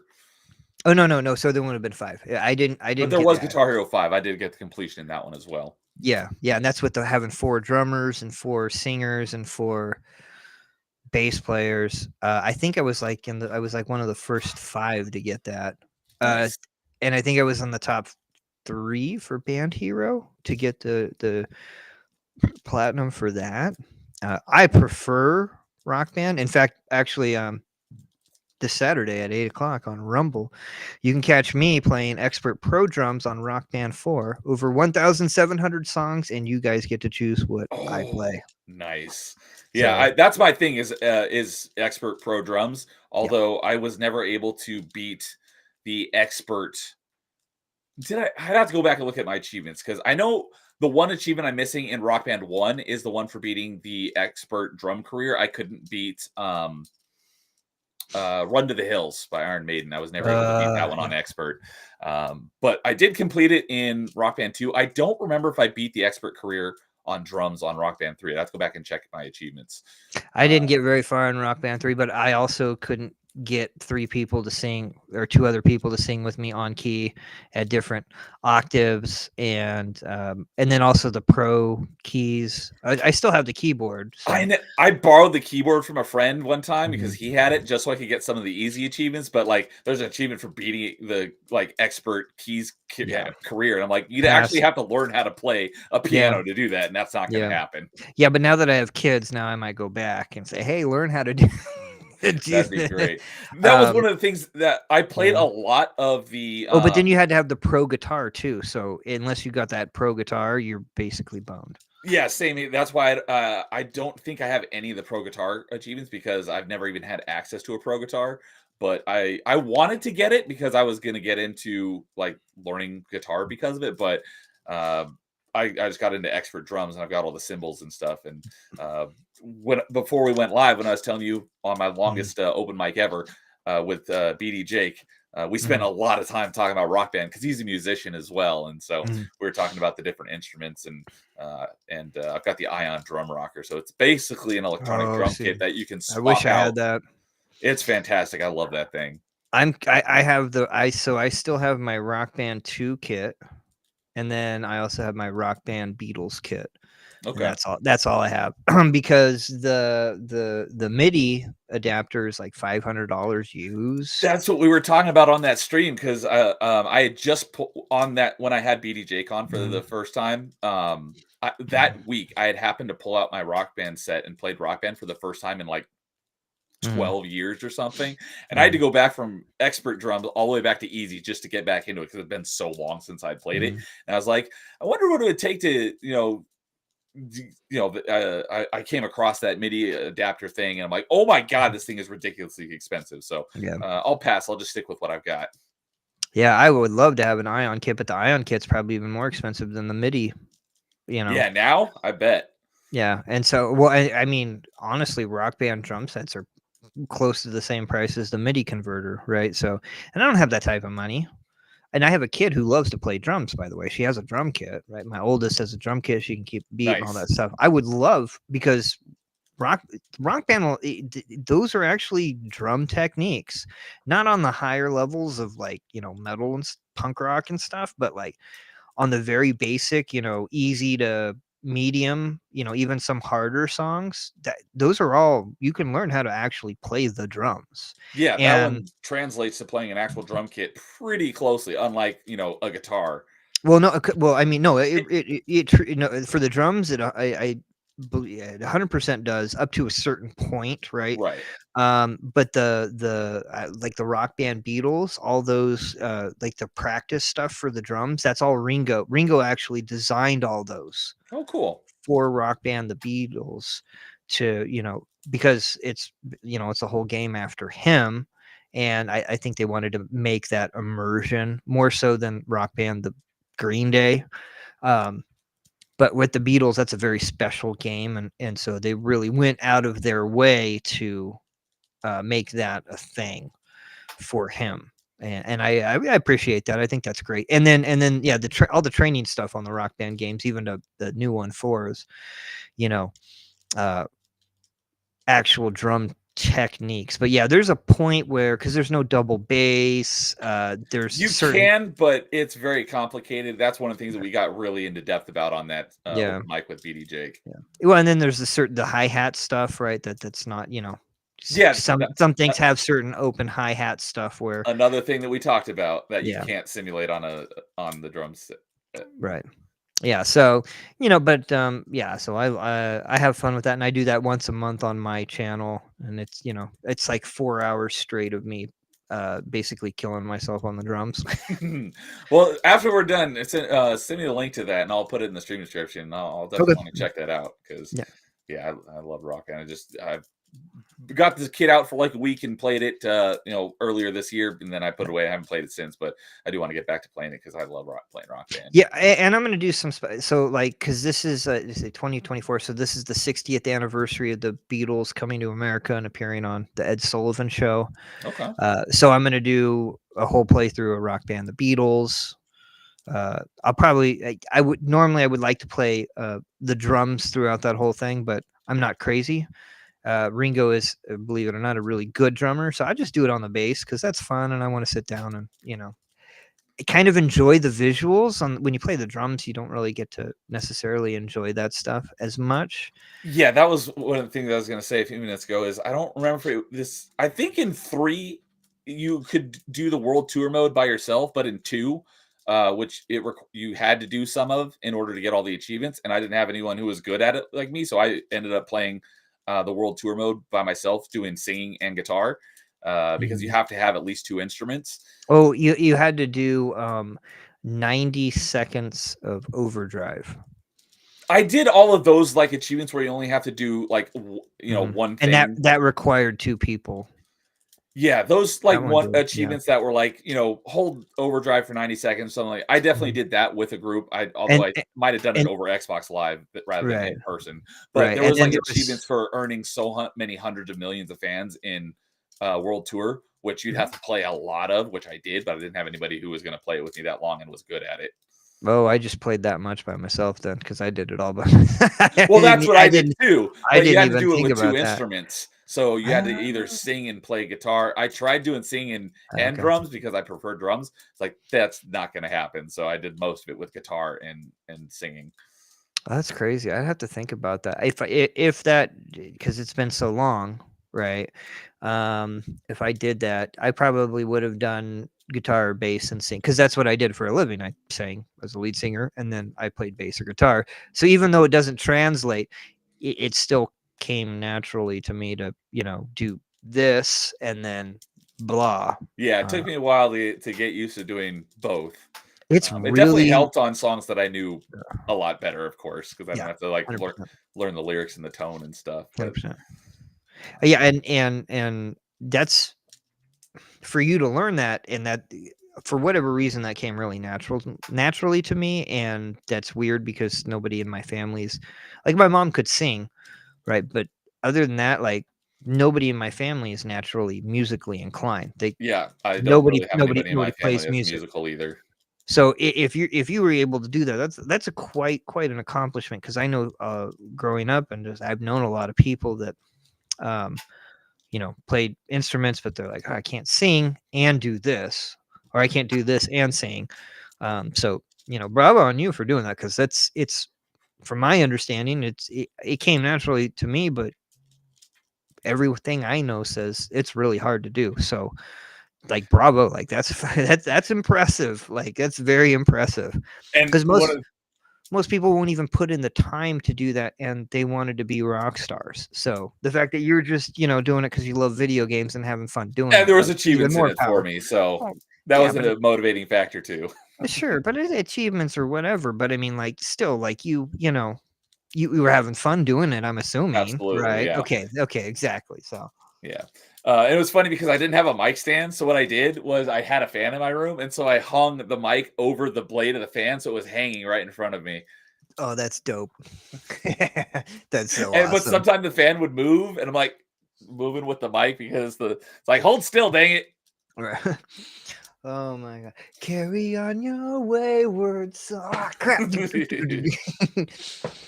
Or Oh man. sometimes I wouldn't have it like balanced quite right, and it would like get too low and it'd be like down here. And I have to pause in the middle of a song and pull it back up. Oh god, that's so yeah, that's so fun. Right, and of course it would be great if it ever happened on like My Own Worst Enemy, even though it's one of the early songs, like the mic's coming down on you while you're playing. You're my own worst enemy. Like that would be one of those. That would be funny. Just beautiful moments. Perfect timing. Right. Yeah, Paul saying facts. Singing and playing is hard. Yeah, because he's a that's right. musician. Yep. Paul is, and a beautiful man at that too. Love that guy. He is a good dude. I had all my equipment, like microphones. I had tripods or whatever, but those the Rock Band microphones do not fit regular microphone clips. Oh, I did not know that. Well, sometimes, but most of the time, no, they don't, because the microphone clips that I had were for like Shure SM57s, regular stage microphones or whatever. So I had to tape the microphone with duct tape, right? And I had road weary gear. So if the microphone was like right here and then it just droop on me because the crossbar just wouldn't hold on anymore. Or a few times, this is really embarrassing, a few times though, it would drop right in my, crotch, and it was not that thing wasn't heavy, but it's swinging, it's a pendulum, it hurts. Yeah. So I think we've all had our Guitar Hero and Rock Band scars to be proud of. Those are a few of mine. While we're on the topic of Rock Band, if you haven't talked to Paul about it, he's got a great Rock Band story when he worked at Best Buy. So if you don't, Paul, you'll have to tell me. I'll have to come back on the book club. If you guys are on a stream again together, ask him about his Best Buy Rock Band story. It's great. I love it. I cannot wait to hear that. So, and we got someone who I have not seen before, Superman. Hello, Superman. When we were talking about Saints Row, Saints Row became stupider because it kept getting called a GTA clone. Yep. Although I was never big into GTA, so that's why I'm sure I would have liked Saints Row, because I like the open world, more comical ones like Crackdown. I love those. One of my favorite open worlds is the Just Cause franchise. I love Just Cause. And Prototype. I loved Prototype, but I'm not a big fan of GTA. So I like the more over-the-top, crazy ones. So I think I would have liked Saints Row if I'd ever gotten a chance to actually give it a shot. Well, yeah, if you like over-the-top stuff, and you can get those remakes or remasters really cheap on Xbox. And I'm pretty sure I have a few of them just because they were probably on Games with Gold at some point. Games with Gold, yeah, the 360 versions, but you can get like the versions that have all the DLC and stuff like that. Yeah, because some of that DLC you can't buy anymore or whatever. Sometimes that happens on some of that stuff. So, I just pulled it up here. I have Saints Row, Get Out of Hell, Saints Row 2, the 3rd, and 4, all because of Games with Gold. Nice. Yeah, are those 360 versions though? They are the 360 ones. Okay, so yeah. If they're backwards compatible, you could still get the DLC. I just don't know if they are backwards compatible. Some of them you can't. So like Fear 3, you can't buy the DLC for Fear 3. Saints Row 2 is backwards compatible. Saints Row 4 is backwards compatible. And that one is backwards compatible. Okay. All 4 of the ones I just mentioned are backwards compatible, so you would still be able to get the DLC. But if Fear 3 is not backwards compatible, that would make sense since the no, it is. It is backwards compatible. And you can't get the DLC for it anymore? Nope. Interesting. So I thought everything that was backwards compatible, you could still get all the content for. No, they don't guarantee the extra content, just the game. Ooh. I might need to go look at because Operation, what was it? Flashpoint. Red River or Dragon Rising, the second one. Yeah, you can't buy that. You can't buy it digitally. And was it? It's backwards compatible. Is it digital only? It had no physical release. It's physical only. Oh, it's physical only. They removed the digital. And that has some DLC too. So okay, I did not know that. Yeah, so not everything is like fully backwards compatible. Oh, but I give them props for doing the best they can. But yeah, well, I might need to go and look at reevaluate some of my 360 collection and see if I am not able to get some of the stuff that I was holding out for. Yeah, I'm pretty sure I got everything, but there might be some, so I'll have to go take another look. Yeah, I think there's always a few like you could. Yeah, I was real. I mean, I got the other a couple of weeks ago or a month ago. Like I loved, and everyone will make fun of me. I liked the Resident Evil. what was it? The third person 4-player co-op shooter for Resident Evil, Operation Raccoon City. It's a fun game. I really like it. People hate it. They crapped on it.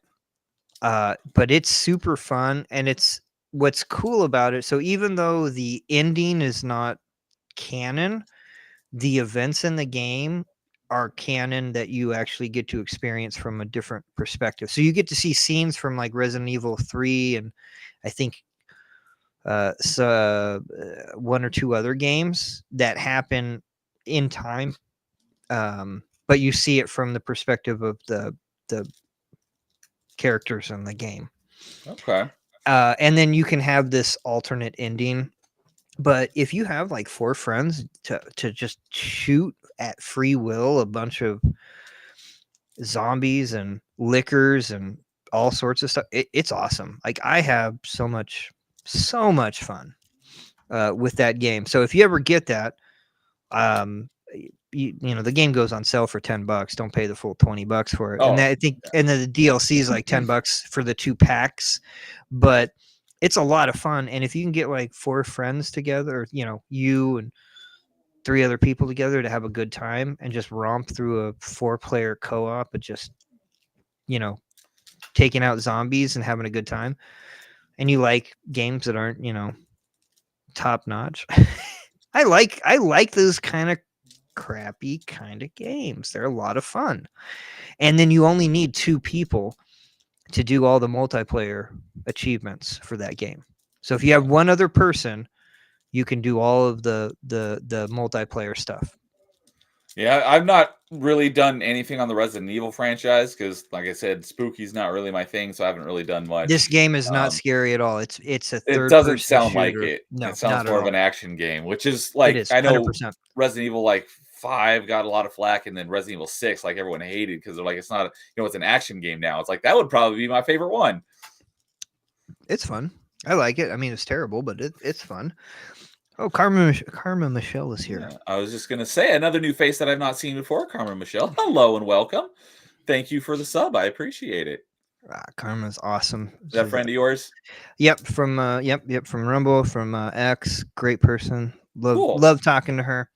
She always sends me good music on X. So cool. Well, welcome. Hope you're enjoying it. Oh yeah, Santa. I always hold out for the Christmas games deals, which should be rolling out anytime now. Yeah, the PC I'm on now, I built about this time last year and started building my Steam collection. So like a little bit after I built it, then all the big Steam sales started. So I was able to start building up a little bit of a Steam library. You mean a little bit of a backlog? Yeah, right. that too. Yeah, Although basically. I did I basically put all of my gaming on hold last December, and I played almost nothing but Satisfactory. And I fell in love with that game. I don't know that game, but it's basically it's a building management game, and it almost starts like Halo ODST because you get launched onto this planet in a drop pod, and it's just you have this you explore this planet and you exploit the resources to start building more and more stuff, and you have to build a space elevator and send the resources up to your command up in space. It was in early access up until September, and it just finally hit 1.0 release. So I booted that up and played. I put probably another 20 or 30 hours into it, but I put it back on hold for now. But love that game, and it's just building factories to take the resources and build more stuff. There's almost no real point to it, but it's great. I love it. No, it's like SimCity, right? Like SimCity is there's no point to it, but just to be awesome and build a city. Like no, that those games take up your life. Roller Coaster Tycoon, and especially number 2, like those definitely the same type of feel. I would say not the same genre, but no, not the same genre, but the same kind of the time sink that you could put into a game like that is easy because they're nice, they're relaxing, you can have fun. Yeah, there is combat in the game, but it's very minimal. Sure. So it's a very zen game for sure. The thing that got me into the game is because it was during that time after I built my PC, because the PC I had before this one was like 12 years old, and I never built it with the intention of gaming, so it couldn't really handle anything. Right. So when I built this new one, I was like, all right, this one's going to be able to at least handle stuff decently well. And on one of the accounts I follow on X, it was a post of like, what's a game that you put over 1,000 hours in? And someone had a GIF of the character from Satisfactory. I didn't know what it was, and I replied to the person, I'm like, hey, what game is that from? They're like, oh, it's Satisfactory. And I've got like 2,400 hours in it. And I'm like, good Lord. So I started looking into this game. I'm like, this game looks great. And it was still in early access. It didn't actually hit, like I said, it didn't actually hit full release until just a little over a month ago. And I totally get it. Why these people, even though it's been in early access for like 5 years, why these people have thousands and thousands of hours in this game. It's nuts. So if I want my kids to grow up good, to stay away from this game. That's wait until after they graduate. There is that's one of the few Reddits I visit is the Satisfactory Reddit, because people post their build and it's like amazing. It's like, you and I are not playing the same game, because you look like you went to like an actual like art you became like an actual architect. You went to architect school or whatever and built these amazing factories, and mine looks like, put together by a third grader, but hey, it works. So that's and there's a lot of math involved in figuring out how many resources you need to go here, you need to split it and stuff. And so there's often a lot of memes on the Satisfactory Reddit about like doing math for fun, and it's actually playing Satisfactory, because people create like these crazy spreadsheets of all this stuff.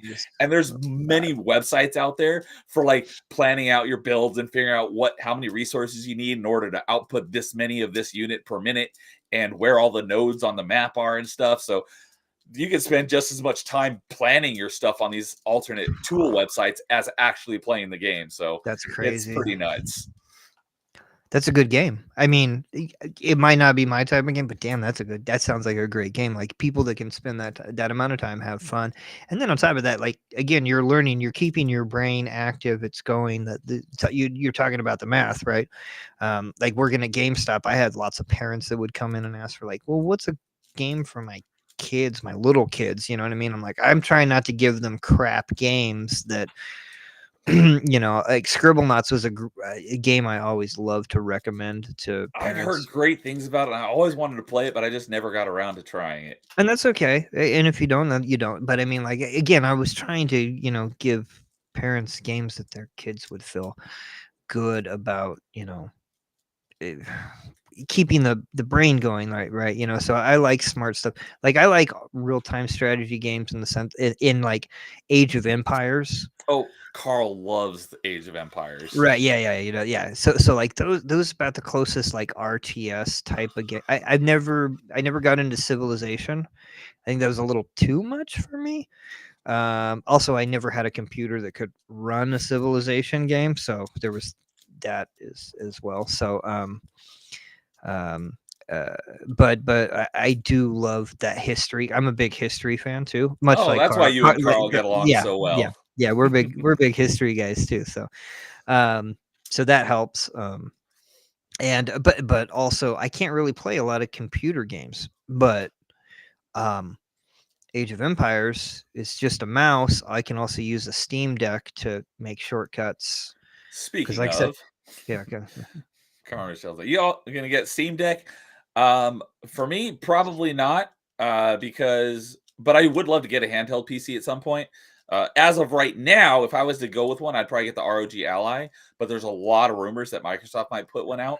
And me being a big Xbox guy, if they put out a handheld Xbox of some kind, I'll probably go with that. And well, I would assume that would also be able to run other stuff on Windows as well. If it doesn't, then I would probably still go with an ROG Ally, because you could do Steam stuff and you could do Windows stuff. But the Steam Deck is built on Linux, so it'd be tough to do. It's tough to do the Xbox stuff on a Steam Deck. I know it's possible, but it's more complicated than on a ROG Ally, since a ROG Ally is built on Windows. I mean, if I could use a controller on the Steam Deck and not that weird Steam Deck controller, the Steam controller that they had those years back. Oh, the touchpad one? Yeah, not that one.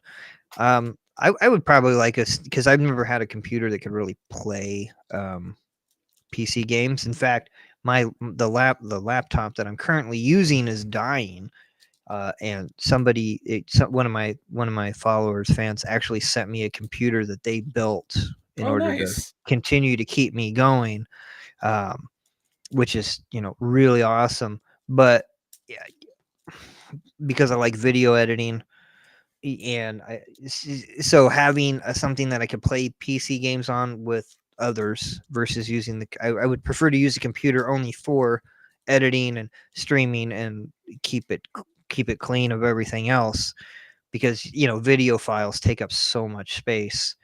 Mm-hmm. And I have two 12 terabyte external hard drives for backups, but again, video files take Yeah. raw video files take up so much space when you're doing stuff. And that it's if I had a second computer just for PC gaming, that would be awesome. But if I could have a way to play PC games much easier, more like a console experience where I didn't have to continuously upgrade every year with a new graphics card or whatever, then that would be nice. So Yeah, she's in reference to when we're talking about Satisfactory. Sounds like a D&D session where you have to spend more time planning your game than actually playing it. I've not spent a whole lot of time outside the game doing it. I usually do it on the fly. yeah, But there are people that spend crazy amount of time just figuring out their stuff outside the game without actually playing it. And yeah, I heard that Microsoft is going to release their own sort of game deck, which is that'd be all still rumors. We have nothing official, but there's been a lot of rumors about it, so it's very possible. it's an interesting thing to think, like, because Sony has the two handhelds, but then they just did the Oh, portable. the PlayStation Portal. That Yeah, doesn't Portal. even count because you can't N- actually run games on it natively. You can No, no, only no. I stream. I 100% understand that. I'm saying, like, I Oh, you're thought talking that about was the Vita and the no, no, no. I love the Vita. I have a Vita. I didn't like the PSP, but I thought the Portal was interesting. I was in the crowd where I'm like, this is it, cool. I don't know that anybody wants it, there's and then no point because it can't run things natively. but everybody wants it. If it 'Cause just ran games natively, it would be fantastic. And I would say that is a great product, but you can only stream. It's like, what's the point? You can do that on your phone or on your iPad already, from what I hear. yeah, or on your Vita, but I don't know. I mean, listen, like, people like it. It's there. They found something that people like. I get, like, as a dad, I get it. Like, if I'm trying to get my kids to sleep and I can just, like, lay in one of their bed and okay, you go to sleep now. No, or you know what I mean? Or because I can't play a game when my kids are awake, because they're gonna be, oh, we want to play too. Like, you can't just play by yourself like this. Nah, no. So I have to give them dummy controllers to make them drink it. But they're getting to the point now where they're like, Dad, I ain't playing. It's you. I want This a is real not cutting it. controller that Yeah, actually does something. right, right. And I'm like, kiddo, I'm trying to play, Batman Arkham Asylum or whatever. Like, Yeah. I don't think you can do this. You know what I mean? And I do not own, Paw Patrol the game. There Although are a lot of Paw Patrol games on Game Pass, although one of them I think just left recently. But there still are a few that are on Game Pass. yeah, I can't afford Game Pass. I I subscribe. I got PlayStation Plus. I don't even play online really, but that's because that I PlayStation I play the most on, and then I split Xbox Live with a friend who's currently serving in the military. So money's a little hard. He's got a family and stuff like that. So Yeah, um, understandable. and I game share with him, so he doesn't ever have to worry about games, especially if he has to go overseas. He just loads up his Xbox with a bunch of digital games, because he knows that you know the internet's going to suck until he gets to port and he can go off shore. So I Yep, I try to game share with one of my buddies as well. yeah, so I try to do that for him, and that's and then I haven't even had, since he's not on deployment, I haven't had Xbox Live. So, like, I need a reason to have Xbox. I'm just saying, I need a reason to purchase Xbox Live again, And because it Xbox just Live technically doesn't even exist anymore. It's Game Pass standard or something. So it it, core. I think it's called core. It's like, but it's it's still $60 for the year or whatever. uh The pricing I don't remember, but Yeah. I know that the lowest tier of whatever the it is now, core or standard, they've changed the name so many times I Right. can't keep up. Yeah. But the lowest version of the online mode Mhm. comes with a decent set of Game Pass games as well. Yeah, 25, it's a revolving set of 20 or 25, if I They remember they correctly. do change, but it's not that often. It's if you subscribe to the higher one of the higher tiers of Game Pass, that's where you get like access to like everything, and those games come and go every 2 weeks. Right. But the Right. core set, those don't change very often for the base tier. And Right. a lot those games in the base tier, I don't know what all of them are, but a lot of them are really high quality games. Yeah. I'm also one of those people, I would just rather pay for the game. Like, Yeah, a lot of my I would favorite games, even though they're on Game Pass, I've bought them. yeah, I would rather give the developer money, because I just that's just me, maybe, and then that's an old school mentality, and I understand that gaming is not. Well, I don't know where gaming is going right now because it's kind of a up in the air right now. Like, I don't know if anybody does. but that I think that's fun too. Like, isn't that kind of fun? Like, we don't really know where it's going, but hey, let's be here for the ride, and let's hope we get a bunch of awesome games that we can freaking love and enjoy. And I just hate when people crap on each other. Like, PlayStation people crap on Xbox people, and Xbox people crap on PlayStation people, and everyone you're free to crap on Nintendo people because Nintendo already craps on you anyway. So, um, I yeah, I just like one of my most recent tweets was from a couple days ago. I reposted. Let me pull it up here. It's right near the top. It's a meme of the angry NPC with like uh, the angry eyebrows on the last panel, but it has that guy with the Nintendo on his forehead. It says, "You can't download ROMs of our old games. That's sealing." And the guy's like, "Okay, well then sell them to me." And then it's just Nintendo with the angry eyebrows. It's like, God, sell your games, Nintendo. People want to buy them. no, but I mean, if you want to talk about like cash grabs for remakes, Nintendo's probably the worst out of all the companies that are doing remakes. On top of that, too, Nintendo, and I know this because I spent 6 years working at GameStop. And I know how Nintendo works because they've openly said it. Nintendo purposefully inflates, or not inflates, but creates less stock to create panic. Yeah, with that whole Mario thing where they had the collection of those three like popular Mario games, and they both not only physically but digitally, they only sold it for like 8 months or something, and they took it off both the physical and digital marketplaces. Mhm. Like, what the heck is that? Yeah. Yeah, well, So when Mario Kart came out on the Wii, I was working at GameStop, and I never really I didn't push pre-orders except if you were a Nintendo person that was buying a Nintendo exclusive game, not third party, not second party, just right, Nintendo, right? Um, and I that said, actually makes sense.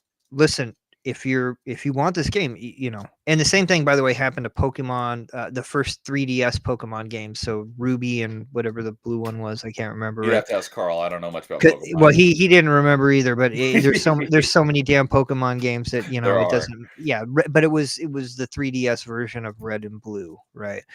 And but Mario Kart Wii, we got I don't know, probably I can't remember how many, but it was less than 10 people pre-ordered the game. We got the pre-order copies, and Nintendo sent us one copy of Mario Kart Wii. Oh, I think you were And mentioning that on Carl's stream because that sounds no, very no, familiar. because no, they did the same thing with a Pokemon game. So I remember that we had like 13 and 7 or something for the pre-orders, right? And then they gave us one blue and two red, or vice versa. I can't remember. And it was like 3 months before we even got restocked with only a couple of copies. And we had, for the Pokemon game, we had like 50, however many people we had in line, like over 50 people wanting that game, and that none of them pre-ordered it, and they couldn't get it anywhere in the area because Nintendo is so afraid still to this day of becoming Atari Yep. that so I always tell people, listen, The only time you pre-order is for a Nintendo product, and you don't wait. Like, just don't. Just if you, because it's never going to go on sale.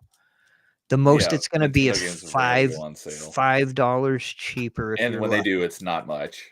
Right. And if they do, it's going to sell out in 2 seconds and then people are going to resell it at the normal price. So Yeah. just buy your Nintendo game and be happy with it. Yeah, I haven't not only have I not bought a game on release because I often mention that I think the last time I bought a game like on launch day was Destiny 1 in 2014. I've played a couple since on launch day, but it was because I had access to them through Game Pass. I didn't actually have to buy them. But the last game I actually bought day one, I'm pretty sure was Destiny 1. And I think that was also the last time I pre-ordered a game, because that's probably the game I was like more excited for than almost any other game in existence. I could not wait for Destiny, and I played a crap load of it. It's my most hours in a game of all time. Nice.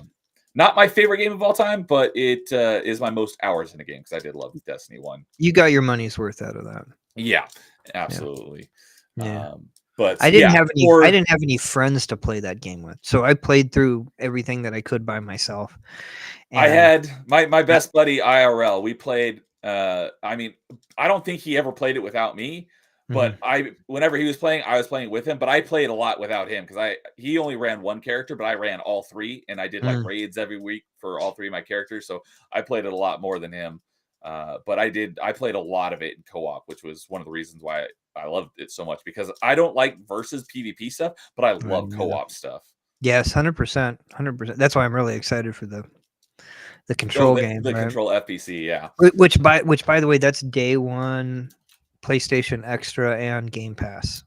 Nice. So you won't even have to buy it if you. I, however, am gonna buy it. Oh. And if it's really awesome on PlayStation, I have no problem double dipping on Xbox if I know that the homies are playing, which I don't have any homies playing it. But if you're playing it, I might have to double dip just to come hang out with you. Okay. If you have extra room. Yeah, we might be able to make that a new thing. Yeah, I love playing co-op stuff. So another game that is in my backlog that I haven't started because I'm waiting until I get my completion back up, but I just bought it this week. It's still on Game Pass, but it's been on Game Pass. At the end of this month, it'll be on Game Pass for 4 years, and almost no game stays on Game Pass that long. So I bought it this week while it was on sale for like 70% off. So it's a big co-op game, and I bought it because of Paul, and that's if you know Paul's taste in games, one of his big things is Deep Rock Galactic. Oh yeah, Deep Rock, yeah. So, that game is hugely popular. Yeah, I only heard about it for the first time not that long ago, and it's been around for like 4 or 5 years already. Yeah. I mean, but I've played it. I think I got it for free on PlayStation. I can't remember. It's one of those games where you definitely want to have friends to play. Like, yeah. There are play solo for sure. Yeah, there are certain games that you can get away with playing, like Borderlands and The Division. You can get away with playing solo. I played Borderlands 1 and 2 entirely in solo, and well, I mean, I played it a couple times with friends, and that was a lot of fun. But I spent 90% of both of those games playing solo because I was, like I said, I'm a completionist, and I did not enjoy that game but it was fun in co-op. But I was not having fun playing solo. I actually have more fun playing that game solo than in co-op, right? But I'm not a min-maxer kind of guy. Like, my two things are, you either have to have a good story, or you have to have a good gameplay loop. Because if you have a good gameplay loop, I can mute you, and then I can watch documentaries or movies while I play. If you have a good story, then I'm just like, I'm right there with you, because there's games that I love that I play for the gameplay, and I don't give a crap about the story. Like most recently, Mega Man is one of my favorite franchises. I love Mega Man. I don't play Mega Man for the story. I've been playing it lately, and I just skip the cutscenes because I'm playing it for the gameplay. Or one of my other favorite franchises is the rebooted version of Ninja Gaiden. They were original Xbox and 360 games, but I play those for the story is completely nonsensical, but the Right. gameplay is amazing. Then there's the opposite end of the spectrum where I've played games for the story, and there is either I don't care about the gameplay or there is very little gameplay, like a lot of the Telltale games, like The Walking Dead and stuff. Oh yeah, those are fun. Yeah. Yeah. I So do those. I do those on my stream. Well, yeah. I've never actually seen the show, but I played all the Walking Dead games. Right. No, 100%. The So Telltale ones, at least. yeah, the Telltale games are great, right? The Dark Pictures anthology, those I know games are about those, but I have not played them. yeah, so they're like the Telltale for adults, right? Okay. Right, or the VFW, the full motion Yeah, FMV games. yeah, FMV games are a lot of fun. But also on my streams when I do game, because that's what I like to do. Except I call, by the way, I call those games bad life choice simulators. Oh, uh, do you know about Super Seducer?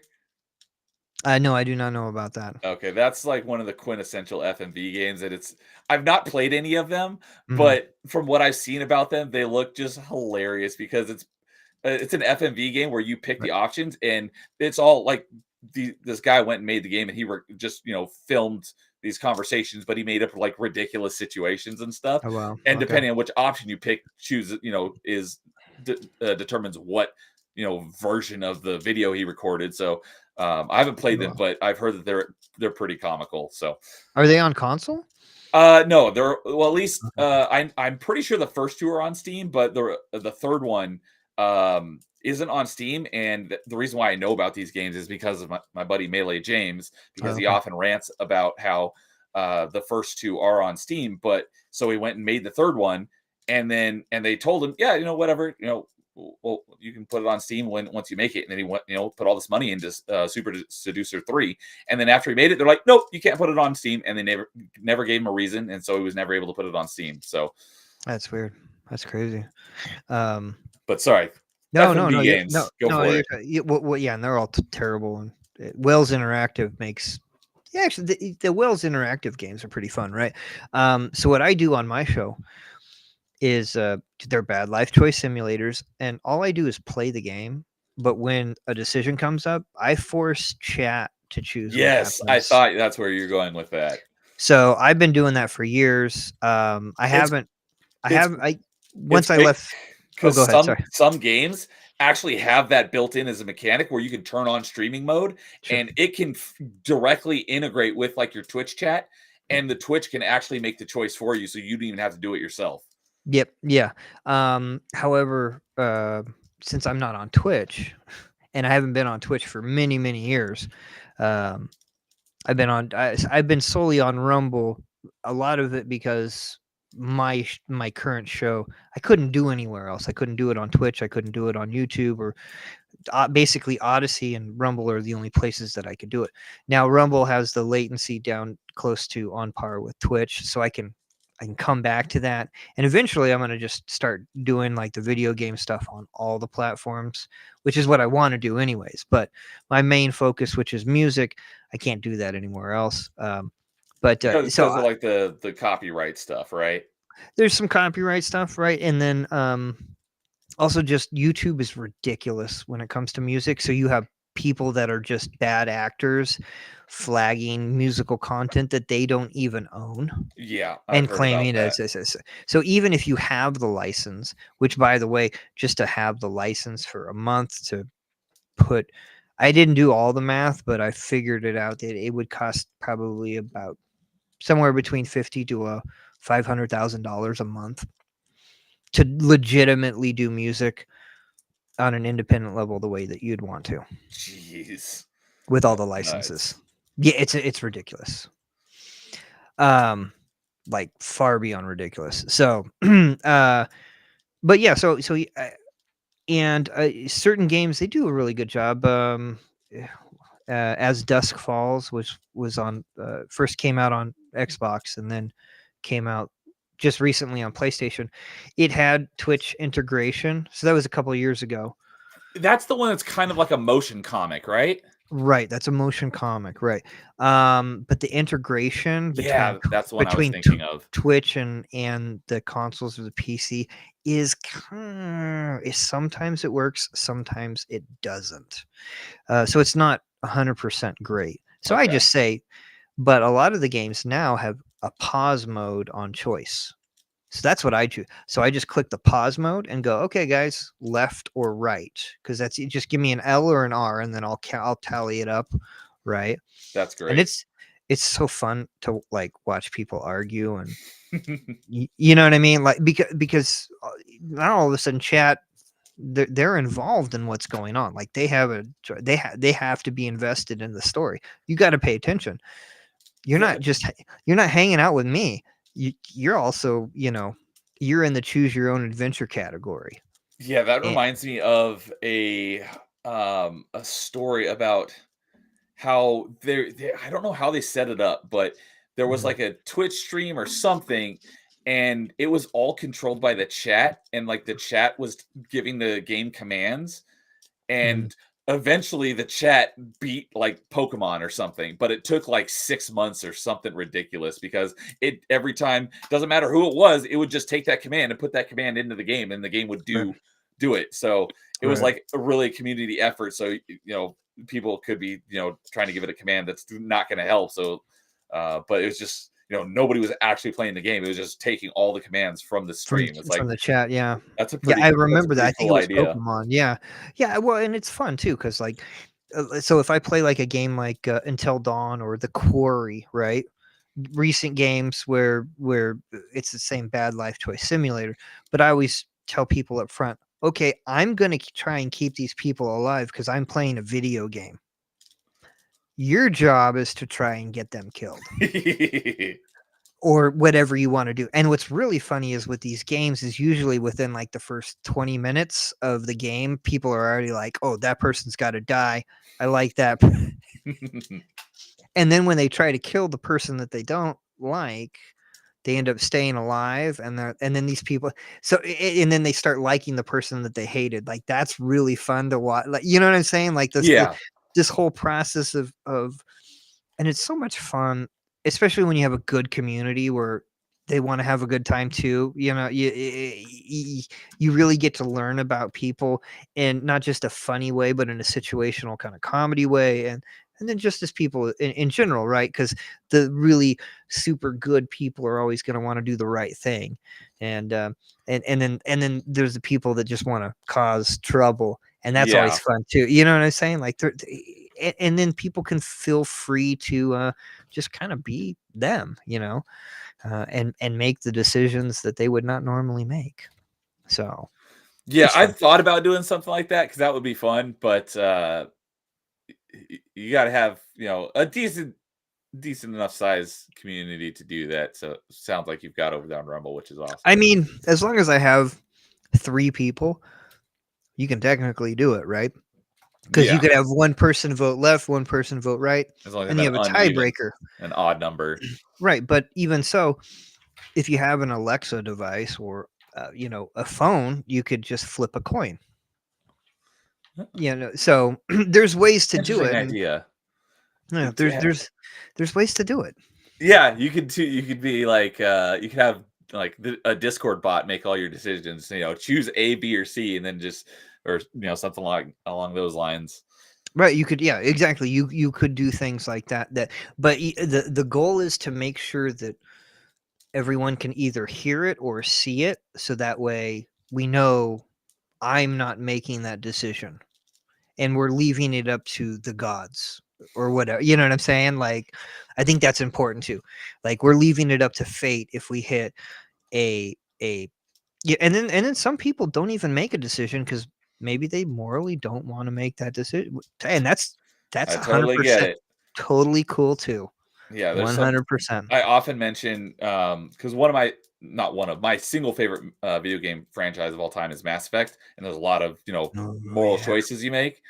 And what I did through each of my playthroughs is I played. The first time I played through each game, it was like I'm going to make whatever decision I think is right in the moment.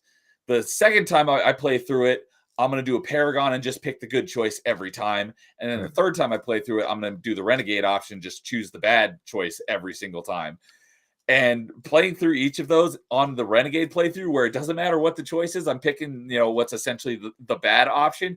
It's like, Right. good God, I feel like such a terrible person. It's like, I Yeah. don't want to do this because Mhm. I hate what I'm about to do, but I'm committed to this bad playthrough and I'm going to see it through. But I Yeah. really don't want to do this. Mhm. That's why I'm totally okay with the chat making the decision. Well, listen, chat gets invested, right? They're getting invested into the characters of the game. So it'd be really interesting if you could go back and figure out a way to um, allow your chat to make all your important decisions for you in Mass Effect and see what you get. I'm because I That could have. be a lot. I mean, it would take a lot longer, but it could be a lot of fun. It would be a really cool social experiment to see, because I think you might think you would get a good or a heavy evil. I think you probably get an in the middle, but like, who are they going to choose to save at the end of Mass Effect 1? You gave me a fantastic idea because I have not yet played through the Legendary Edition, which is another one of the games I'm going to be playing Oh, nice. once I get through my back, once I get my Yeah. percentage back up and I start a bunch of games. One of them is the Legendary Edition. I'm looking forward to Nice. playing through it because I haven't played through the Mass Effect campaigns in a long time. Mhm. So what I may do is I may stream the whole thing and have chat make my decisions for me. You should totally do that, man. That I would might be do that. and all the big that means too making sure that on Mass Effect 2 when you have to the big battle where you have to pick and choose where people go, you got to let the people choose who's going to do what in that whole and we both and a lot of your fans I'm sure know the cluster F that situation could turn out, but you know what? I've mentioned it on a few streams before because one of the things I loved about Mass Effect, and I've been told that there were other games that did this before this, but Mass Effect was the first time I ever knew about a game doing this, Mhm. where you could import your save from 1 into 2 so that all your choices you made in 1 are carried through, and it's really your story through the whole trilogy, which is Mhm. one of the things I thought was really awesome about the trilogy is that Mhm. it keeps your choices in the next game. Right. Um, where was I going with that? I Lost my think you were train of going with thought. it would be awesome to let your community choose what happens. Yeah. I don't know what games though. Shoot. That's the thing. I at that time I'd never heard of any game allowing you to do that. Mass Effect to me Yeah. was the first game that did that, unless there's something that I'm missing. It would have been a PC game most likely, Yeah. I was not because a I was console just game. talking about this on a stream within the last couple weeks, and someone's like, "Oh, this game this series did this before that," but I don't even remember what it was. I don't think I'd ever heard of it. Hmm. Shoot. I forgot where I was going with that, That's okay. but yeah, that was one of the cool things that I loved about the Mass Effect franchise is your choices carry forward. Um, I love that. but And they tried to implement that in Dragon Age, and they did from 1 to 2, and then that just turned out into a whole pile of garbage, which sucks. But yeah, I've been hearing a lot of great things about Veilguard. yeah, Inquisition was the co-op on Inquisition was fun. Inquisition isn't bad per se. I just have never. I got kids. I don't have time to put in for an RPG. Yep. I can't. I cannot wait to be able to sit down and play The Witcher 3. That's another game. I have started it, and I could go back to it and play it, but I don't that's want like to a start it. 300-hour completion. I I'm don't want very to do much it. looking forward to playing because I've heard nothing but great things. It's such a great game, but it's so huge. It's like it's just going to be hard because I'm going to have to sit down, and play that for like 2 or 3 months straight in order to play it all. Yeah, because I think just the campaign alone is like 50 to 90 hours, right? Yeah, and And I'm going to then be playing Witcher 2 first because I haven't played Witcher 2, and I've started that one as well. oh, okay, and then so I have played some Witcher before I had kids, and the side quests on The Witcher 3 are just as deep as the main quests. Yeah. When I A- see videos of and they're like like best two side quests hours, that are two better than hours the main long. quest, it's Yeah. always Witcher that gets brought up. Oh yeah, The Witcher kills it, man. So yeah, there's a lot of games that I had kids and I'm like, you know what? Yeah, Boy, I I wish typically stick to shorter games for the most uh, part as well. I was But like, boy, I wish I was just a COD and a Madden guy. Right? You know what I mean? Like, and by the way, I love my kids, so this is not a knock on my no, kids. of course, we get It's it. just one of those things where it's just like I wish I could just only focus on that, and I'd be happy. But I like really good. Like I was a big fan of L.A. Noir. I know a lot of people didn't like that because you couldn't run over hookers and you couldn't go shoot people, right? But like I love noir settings and storytelling. You know, Maltese Falcon is one of my favorite films of all time. That's So, one of the few books I had to read for school that I didn't hate. the book is great. The movie is fantastic as well, right? Like so stuff like that. I'm a Who was big in that one? that was Humphrey Bogart. Humphrey Bogart. Okay, I That was was thinking that it was was that was what's his name? his first Uh, big role. 'Cause I was thinking the guy who was in all the Hitchcock movies. It's Wonderful Life. Oh, What's Jimmy Stewart. Jimmy Stewart? Yeah. I was like, it's Jimmy something. I was thinking he was in that, but Nah, no, it's Humphrey no, Bogart. that was Bogart and Mary Astor. And then I love. By the way, I love Jimmy Stewart. Like anything that he does, like Harvey, Mr. Smith Goes to Washington. I'm actually not a huge fan of It's a Wonderful Life. Like that's probably my least favorite movie by him. That's the Believe it or only not. or not Jimmy Carter, Jimmy Stewart movie I've actually seen. Oh man, Jimmy Stewart's awesome. So I like black and white old films. Like that's just how I was raised. I had my mom was real young when she had me, 16 years old.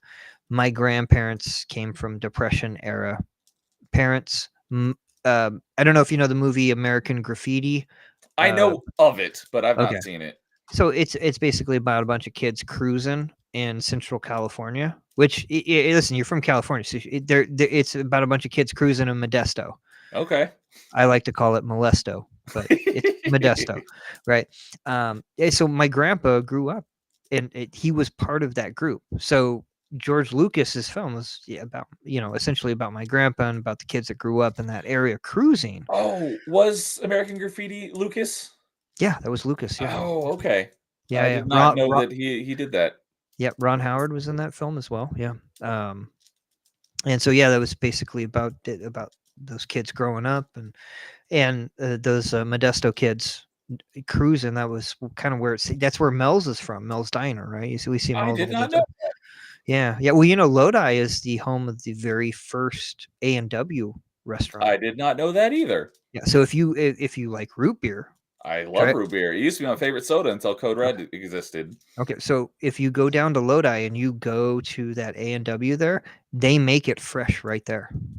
Okay, I go to 100%. Lodi somewhat fairly often, so I'll have to go check that out. You're gonna have to go there because I guarantee you, like, um, like my dad. So my dad lives in Woodbridge still, in Lodi. Like he lives in the area. He was a firefighter for he retired there, and my dad's been to A&W so much that he knows when the mixture is off and by how much. And That's he's never funny. worked there, right? So he's grown up with that. Yeah. So um, but the root beer there is by and far the best, most freshest root beer you're ever going to enjoy. Yeah, Uh, A&W has always been my favorite canned root beer. My favorite bottled is Henry Weiner's. yeah, IBC is also good. Yeah, it's good too. For a bottled, it's not the best, but it's when you can't get IBC and Stewart's, I think are good secondaries. But I would agree with you on the bottled, like 100%. So, You know, so yeah, Paul is saying I'm thinking about playing Mass Effect for the very first time. Very first time, do it. yeah, 100% do it. Do it. 100%. My favorite franchise of all time. I love it. Oh, one of the things I was gonna say, this might have been where I was going with the whole Mass Effect importing your saves, Mhm. but because my genre of choice is Metroidvanias. So Oh, nice. what I Okay. just started doing recently a few weeks ago is I started streaming every Monday, and I'm doing Metroidvania Monday. Nice. And I started with Metroid Zero Mission, And I left it. I put a poll out on my Twitter saying, "Hey, what game should I start Metroidvania Monday with?" And I gave a couple of options, and the number one pick was a Metroid game. So I started with, essentially what's the first one, because Zero Mission is a remake of the very first one. And I haven't played it in forever. So I was like, you know what? I'm just going to play through all of the 2D ones. Then I'm like, you know what? I'm just going to play through basically all the mainline ones. So I finished Zero Mission, and right now I'm currently playing through AM2R. Do you know what AM2R is? I probably do, but I suck at Metroidvania games, so I don't play them. But no worries. I love the lore of Castlevania and Metroid, like considering where they came from and the lore that they've been able to build up, like it's really cool, especially Castlevania for me. So okay, yeah. My thing, I didn't even play Symphony of the Night until I think I played it in like 2016 for the first time. So that came out on the PlayStation 1. It right? was a PS1 game originally. I played the Xbox 360 arcade version, which I've heard is like the definitive way to play it. Okay. But I was never big on Castlevania. The first Castlevania I ever actually played was Lords of Shadow, and that's because I like hack and slash games. And I just Castlevania fans are like, that's not a Castlevania game. It's like, I know it's not a Castlevania game, but I got into it because I like hack and slashes, and that was a fun game. And then after that, I eventually got into Metroidvanias. Really became my thing. And Symphony of the Night is a staple of the franchise. I mean, that's why the genre is called Metroidvania. So obviously I had to play it, but I didn't play it for the first time until after Lord of Shadow in like 2016. So I don't really have the nostalgia for the Castlevania franchise. The only other one that I've even played besides Lord of Shadow and Symphony of the Night is I've played a little bit of Lord of Shadow 2, and I've played some Lord of Shadow Mirror of Fate, which is actually it was originally like a PSP game or something. But it was still a Metroidvania type game. Yeah, it's a 2D Metroidvania that takes place in the Lords of Shadow version of Castlevania, in that timeline or continuity, if you whatever you want to say. I haven't beaten that one yet, but it's one of those ones where it's like I need to get back to and finish it. But that's the only Castlevania I've played. I do have the Castlevania Anniversary Collection, which is a collection of all the original ones that are just platformers. I also have the Castlevania Advance Collection, which is all of the Game Boy Advance Metroidvanias, which I've heard are really good. Looking forward to playing those. And once the recent one that just came out, the Dominus Collection, which is all the 3DS, or the I don't know if they're DS or 3DS, but they were DS 2D Metroidvanias of Castlevania. Once that drops to a price that, is that you feel is worth the price. I'm patient, so I'm gonna wait for it to go on sale, and I'll pick that one up as well. So I've got a lot of Castlevania games to play, but between Castlevania and Metroid, like Metroid is far outdoes Castlevania for me, because not that I grew up with it, because I don't think I ever even played. My introduction to the Metroid franchise was Metroid Prime, and I love that game. And it was after that I went back and played some of the older ones. But Metroidvania in the last 5 or 6 years has really become like my favorite genre. So I recently started doing Metroidvania Monday, and I started off with Zero Mission, and then I was like, you know what, I'm just going to play through them all. And so I'm currently doing AM2R, which is a fan-made remake of the Metroid 2. And AM2R stands for Another Metroid 2 Remake. So I've done 2 streams of that so far, and I'm going to go through all of the 2D ones. So after this, I'll be doing Super Metroid, which I haven't played in forever. Then I'll be doing Metroid Fusion, which I also haven't played in forever. And then I'll be doing Dread, which I only played for the first time this year because I only got a Switch earlier this year. And then I'll be going through the Prime games. And by then, hopefully we'll be close to the Metroid Prime 4 release. And that was one thing I was going to mention earlier. That's probably going to be the first game I pre-order since Destiny back in 2014. Oh, nice. Because I'm super looking forward to that. And maybe by the time I get through all the Metroid games, Metroid Prime 4 will be right around the corner. Yeah, and it's Nintendo, so you're going to have a solid full game at launch. You don't have to worry about that product. Exactly. So yeah, but still, it's Nintendo. So if it's Nintendo, because they have that high quality standard, and because they try to make it so the people think that they don't have enough copies, they just pre-order. If it's a first party Nintendo game, just pre-order it, because it's going to work. It's not an Ubisoft game. Yeah, It's not a Bethesda game, So it you know, with Bethesda games, they It still don't should work after 20 years. it should actually just work. It should just work right out of the box. So So yeah, yeah, don't Prime 4 don't is worry probably about going to be the first game I pre-order and the first game I bought, new it. Mhm. day one, full price in probably like over a decade. Nice, Um, nice. anyway, the reason where I was going with that is I'm Yeah. doing Metroidvania Monday, but one day a month I do Mass Effect Monday, and I just play Mass Effect 3 multiplayer because I love the Mass Effect 3 multiplayer, and Yeah, that's so good. I've never stopped playing it. The longest I've not played it since it came out was probably about 6 months. I play it 2 or 3 times a month. Yeah. So I've only done one so far, but the next one is actually this upcoming Monday. Will be the next Nice. Mass Effect Monday, and it's open to anyone who wants to play with me. I'm Ooh. planning on doing Xbox 360. That's what we did last time. So if you want to join me for Mass Effect Monday, you're I welcome to will join. I will reach out to you if I can join, because that's a great Uh, that's such a great that's such a great co-op. I've I played love it. hundreds and hundreds of hours of Mass Effect 3 Yeah, yeah, multiplayer. I love it. you would be definitely pulling me. I'll just tell you right now, because I would have to be on like the easiest difficulty, because it's been years since I played it. I busted it out, I think, like 4 years ago, but that's about the last time I played it. So Yeah, I would be more worried about being good, not letting the team down, you don't basically. have to worry about it. Because I regularly play it, and I know how Carl, Mass Effect is also one of his favorite franchises of all time. So Yep. we've been playing a bunch. Usually when I play, I'm like, he's a couple hours ahead of me, so it's usually Right. later. But I'm like, hey, I'm about to play Mass Effect. If you're still up and want to join, and so he usually hops in. We'll Nice. play for an hour or two. We've been doing that a few times over the last month or two, and he joined me for my first Mass Effect Monday last month. I don't know if he's gonna be able to join me this time. I'll play solo if I have to, Right. because Because people are I still love it. playing it too. Oh yeah, And people, I oh yeah, rarely don't get randoms if I leave it open to the public. I rarely don't get randoms, yeah, so there are still people out there playing it. yeah. Um, but I don't know if he's gonna be able to join me next week. But if no one joins me, I'm gonna play solo. But you're welcome to join. Well, And if I can get it, if I can get an Xbox Core subscription by then.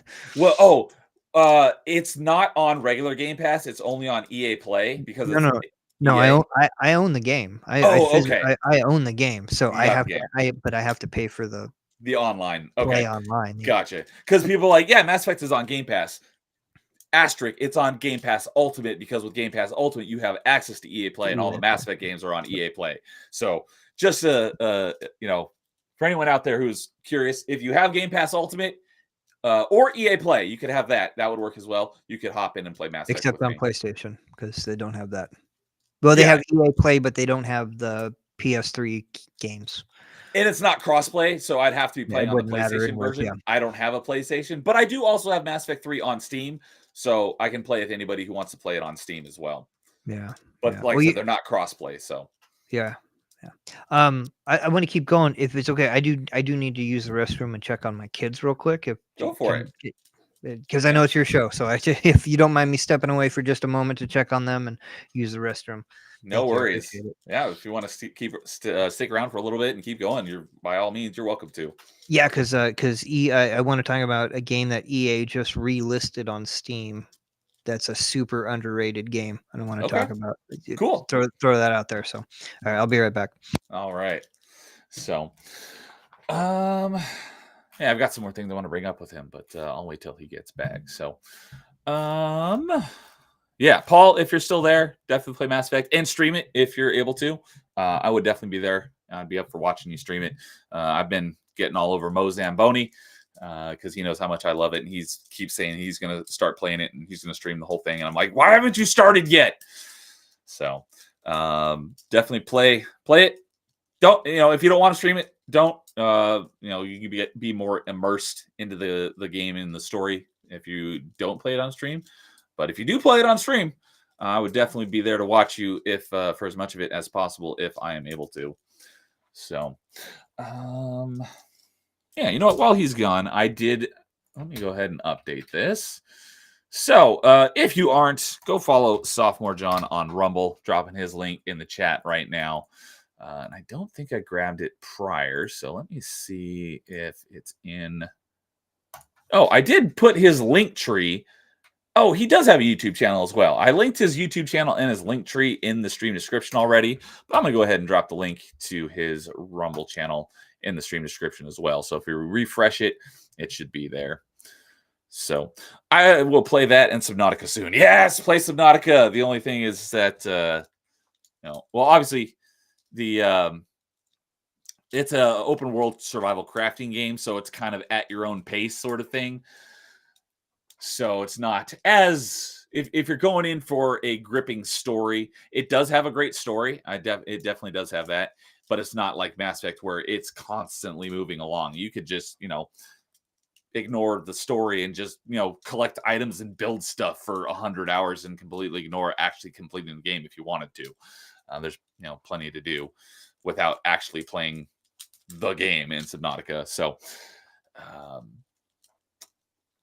if you know what you're doing, I've played it so many times now that I get through it in about 20 hours. I wouldn't really call it a speed run, but if you're looking for something that's more, story and more fast paced, Mass Effect is definitely a better way to go. But yeah, if you stream Subnautica, I will definitely be there helping guide you. If you wanted to, what we could do is figure out when you want to do it, and we could do kind of what I'm doing with Dude Souls right now, where he's on the call, coaching me. If you wanted to, I could kind of coach you on Subnautica until not spoil anything, but kind of give you tips and hints and kind of guide you in the right direction. If you wanted to, I'd totally be open to that. But if not, no worries. But either way, if you don't want that, I would definitely be in chat giving you tips on what to do in Subnautica, since you know how much I love that game. And Karma is saying you should check out Galactic Civilizations trailer. I had not heard of that. Is that I'm assuming it either got recently announced, but you did mention that earlier when you were talking about Civilization, which I don't know if you caught the beginning of the stream. I know Civilization isn't exactly an RTS, but there are 3 genres that I don't really play, and that's fighting games, JRPGs, and RTSs, or RTS-like. So Civilization is in that category. I've never played Civ, and I've never had an interest in Civ. I totally get the love for it. It's just not for me. So if it's along those lines, I probably wouldn't really be that interested in it. But if it is space related, galactic civilizations, it may capture my interest. So I'll definitely pull up a tab here and take a look at it after stream. Galactic civilizations. So I will look into that. And Paul's saying, looking forward to both games. Yes, they are both fantastic. Subnautica and Mass Effect, you know how much I love both of them. I'm down, but I want to stumble through the game.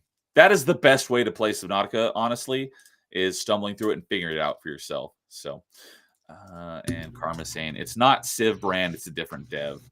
Not necessarily the same dev, just kind of like that style of game. I know that there's the whole, what's called the 4X style of games.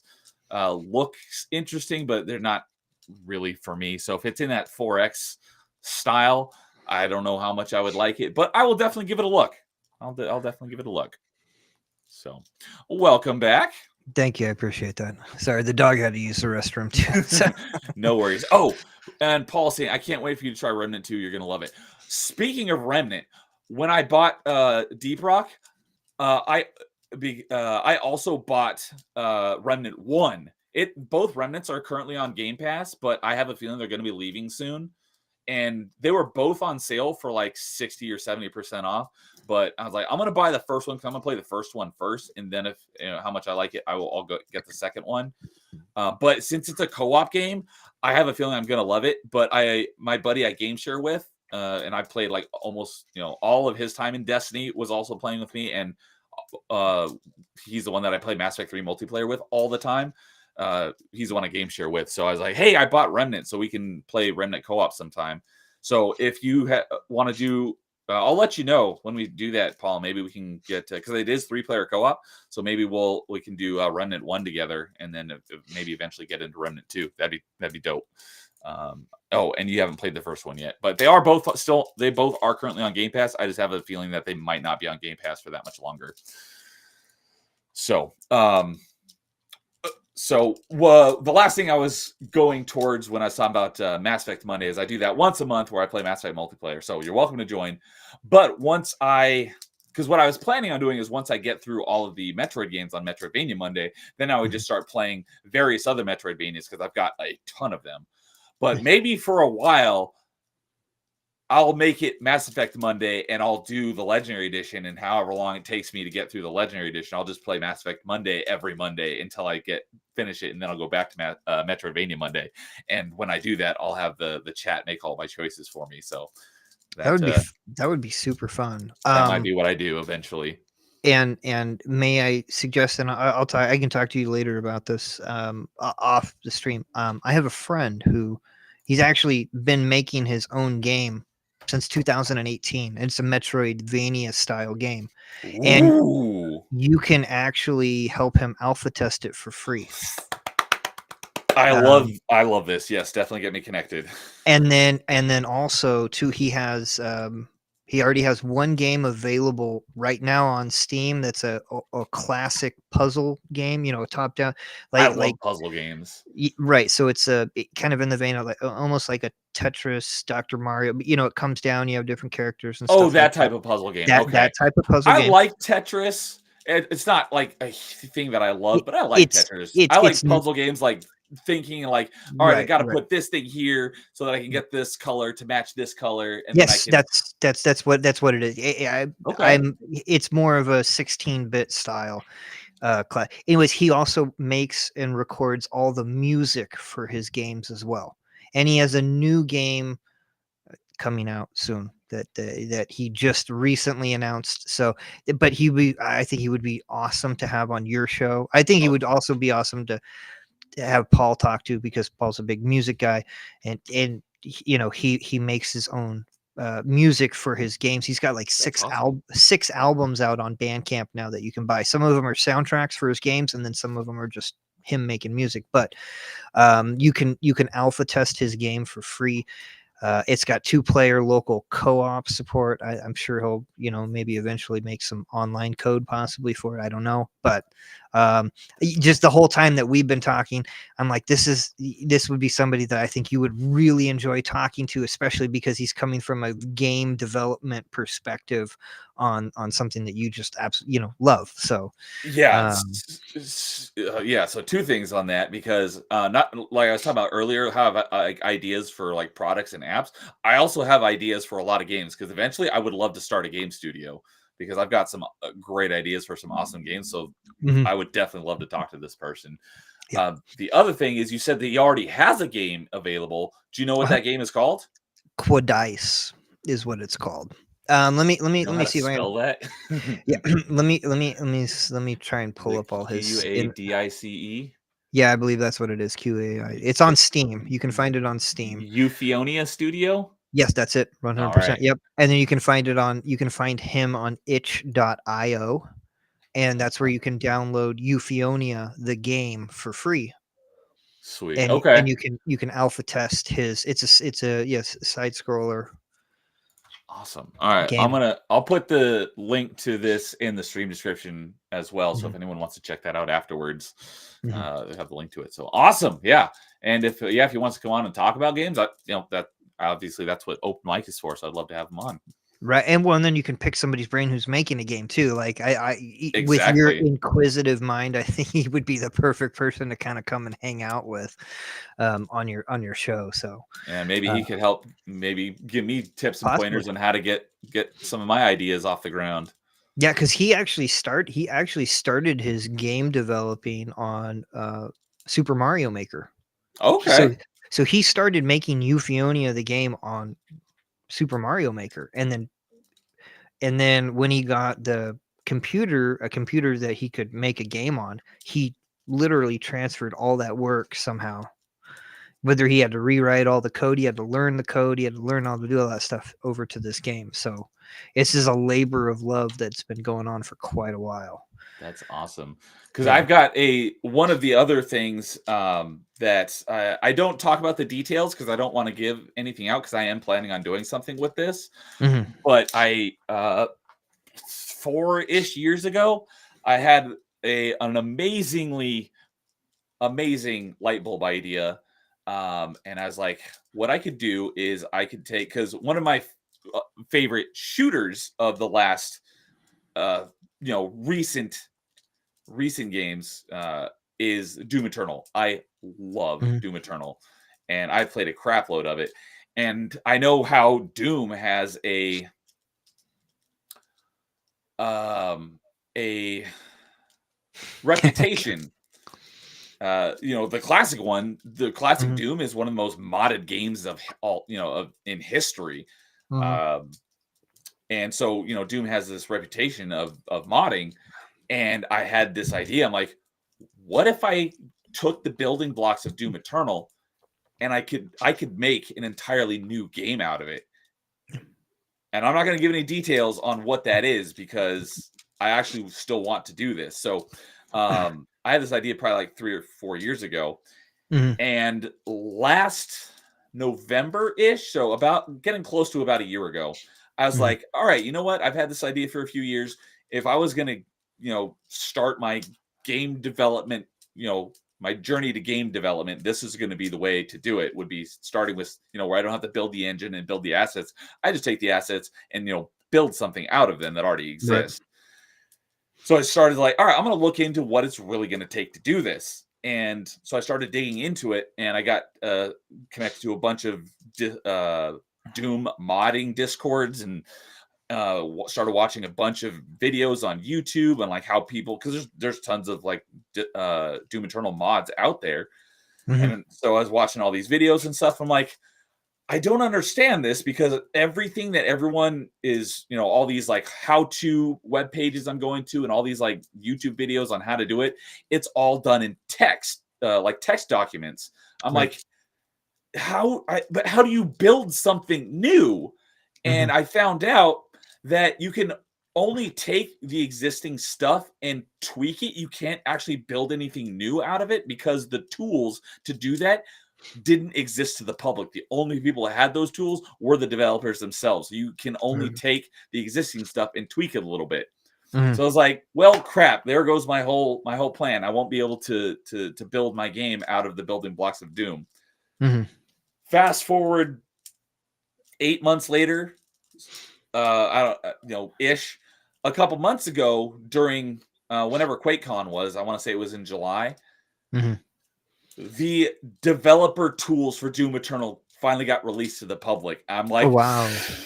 yes, it's finally available. So I've barely touched it, but the tools needed to be able to put my idea out to the public are now available to me. That's So awesome. I can now, I spent probably about 10 or so hours just learning some very, very basics. I still have a Mhm. lot to learn, Yeah. but it exists to the public, and I now know that I have the ability to do what I want to do to build my game out of the building blocks of Doom Eternal. I just need to learn how to do it.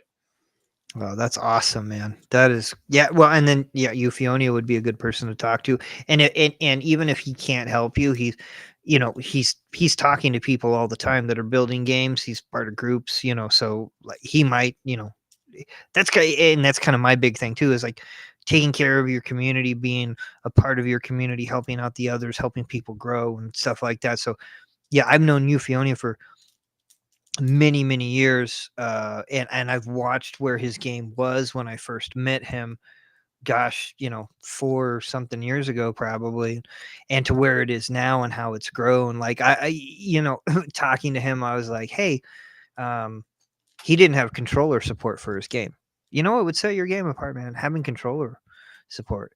Oh, I didn't think about. Oh man, so then he literally like within months, he's like controller support's there. I'm like, what? That's insane, And then I was like, well, what about, be- having accessibility options for folks that are handicapped? It's kind of nice, especially for, that you don't you normally get that in a retro style game, even Mhm. currently, right? And he's like, oh, well, what's out there? And I was like, okay, well, Sony has something, Xbox has something, there's other places, obviously, like these controllers. And he's like, done. Like he's already, he's gone in and figured out the code to make those accessibility options work for, just on a controller basis available. And I'm like, dude, that is freaking awesome that he can just, stop, figure it out. And then I was like, dude, you need co-op. And 6 months later, he's got co-op working in the game. I'm like, okay, this is not my style of game, but that's freaking cool that a few of us could say, oh, it would be awesome if you had this. And then he's like, oh, yeah, I'm beta testing this now at home with my wife. Yeah, Like, like that's like every gamer's like dream is to, be able to like have input on a game and know it's actually being heard and like see that come to fruition. right. Because like when you're in a beta test, it's like, yeah, you could, make your voice known, but it's one of Mm, however many hundreds of thousands of people or whatever that are, right. saying what could be better about it or whatever. It's like, is it really going to make a difference? But Right. talking about, one person dev, it's like, oh, this is what you should do. And like, oh, I added that. It's like, that is awesome. Right, right. And then knowing that all the feedback that you give him and anybody else that like it matters. It makes all the difference in the world to him because you guys, us as the players, sometimes see things that he doesn't see. He doesn't think about.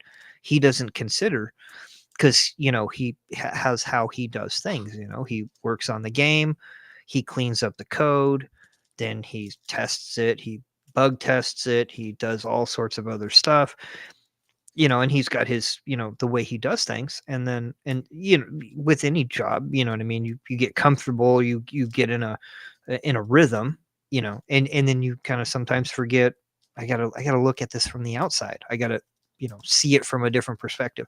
So in this case, the game is, it's not finished. I think it's about halfway done, but you have full access to the entire game at no cost to you, and you have this chance to help him make his dream come true and be a part of something, possibly probably getting the credits too. I mean, I don't know what he's doing there, right? But I would Yeah, that sounds imagine awesome.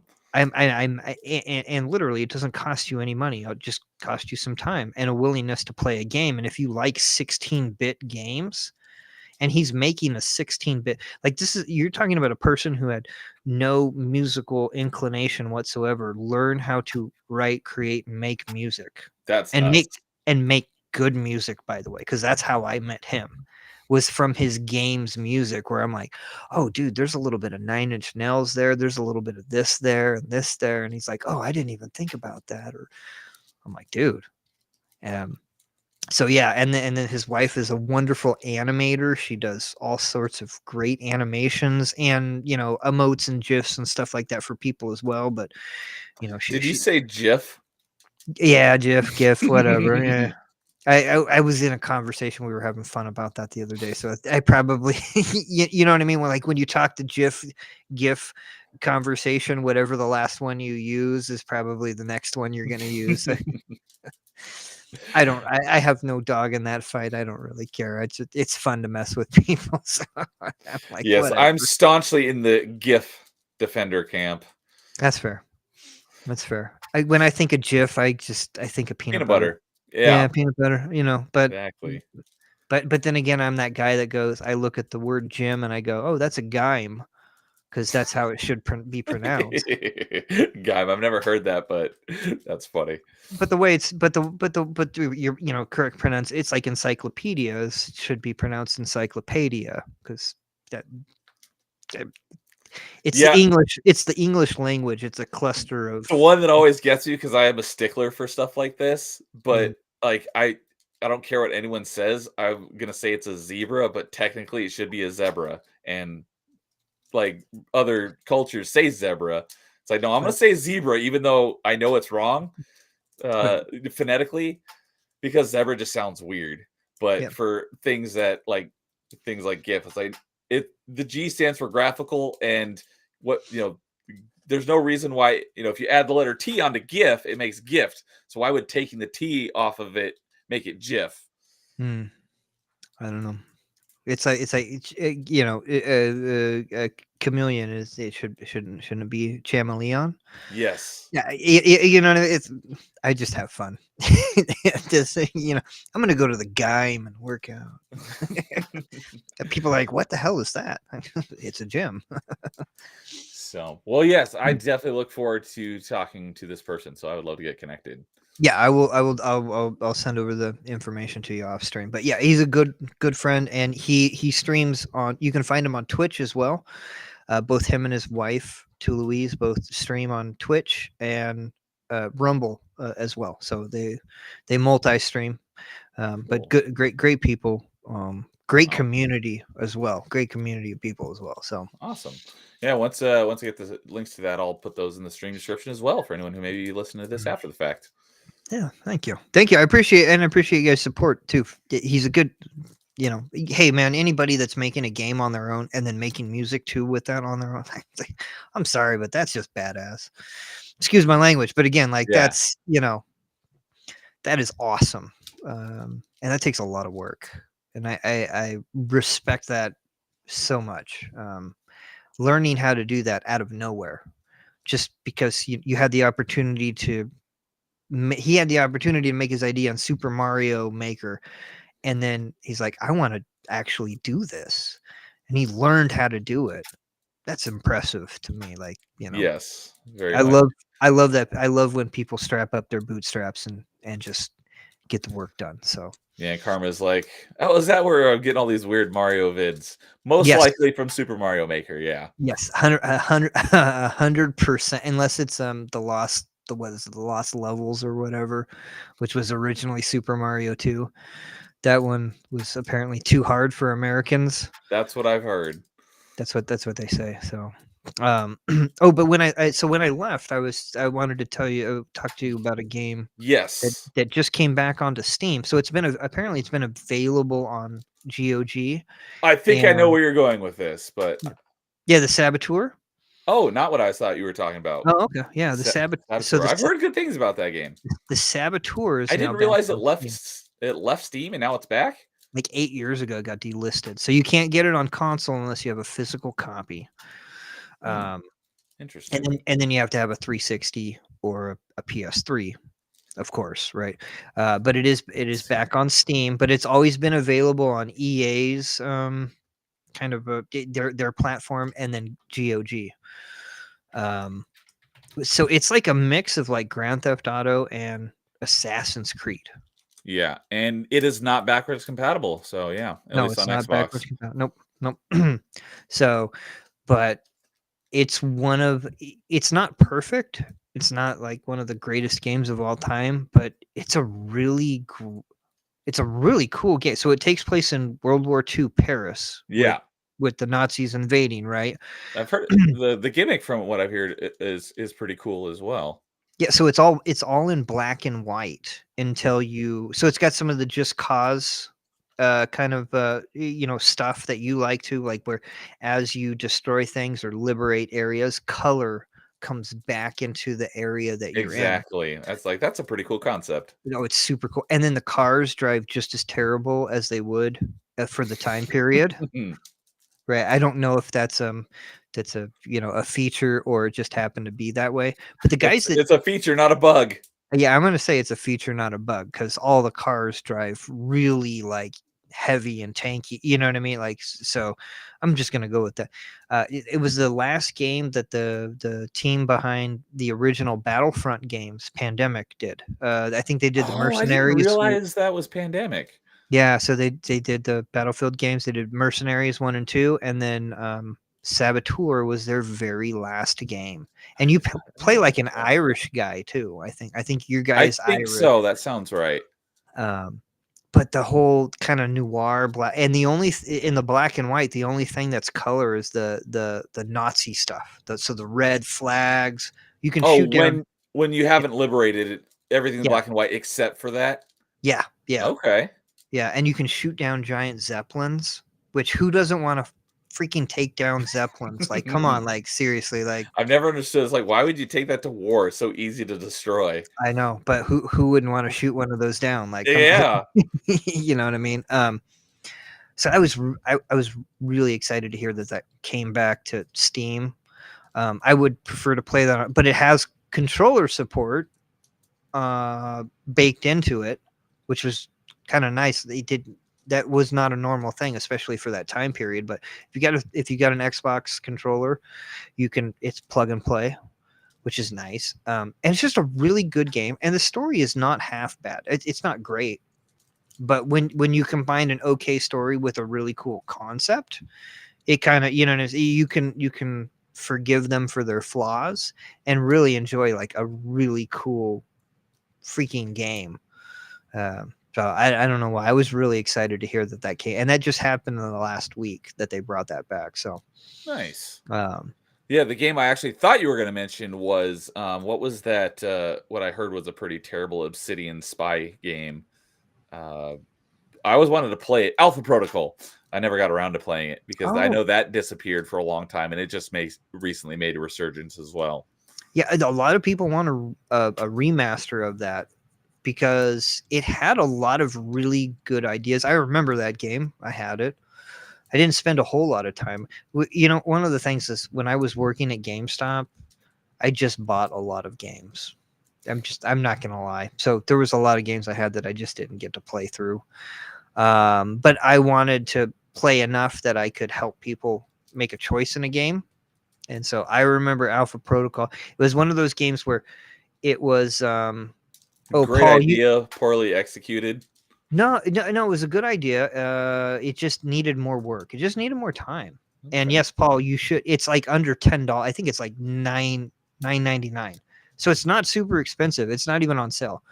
I don't. You might even be able to find it cheaper on GOG if you prefer GOG. Saboteur, $10 on Steam. Yeah, and then like I said, it could be. It never left GOG. It's always been there, so it could be on. So it's a super cool game. Like I said, it's not perfect, but. Yeah, I was always interested in it, and I've heard good things. I just never got around to trying it. One thing that I think I heard was there was a DLC, and I say DLC because on Xbox at least, DLC typically means additional achievements. I not in this case. It up. Yeah, there's no there is DLC for the game, but which you can't get on Xbox anymore because the 360 store shut down and it's not backwards compatible. But there's no story DLC, so it's just the 45 achievements for 1,000 gamer score. But from what I've heard, there was a DLC that added nudity to the game. Yeah, you could see PS3 360 era boobies. So if you buy it on Steam, it's just automatic. Like you automatically see the boobs. Oh, okay. Yeah, it's a built-in feature. It's not a bug. It's a built-in. I did read that on Steam, if you buy the game, it includes it's basically the option to turn it off because your central hub is a burlesque. Oh, that's right. Yeah, so your central hub for the game is a basically a Moulin Rouge with free flowing bouncies. So nice. But I mean, it's not gratuitous. It makes sense for the time, right? At least if that's going to be your headquarters, like that's just something that you're going to see. That's all, Maybe I'll reconsider it. now that you know that you've got 360 era quality naked boobs.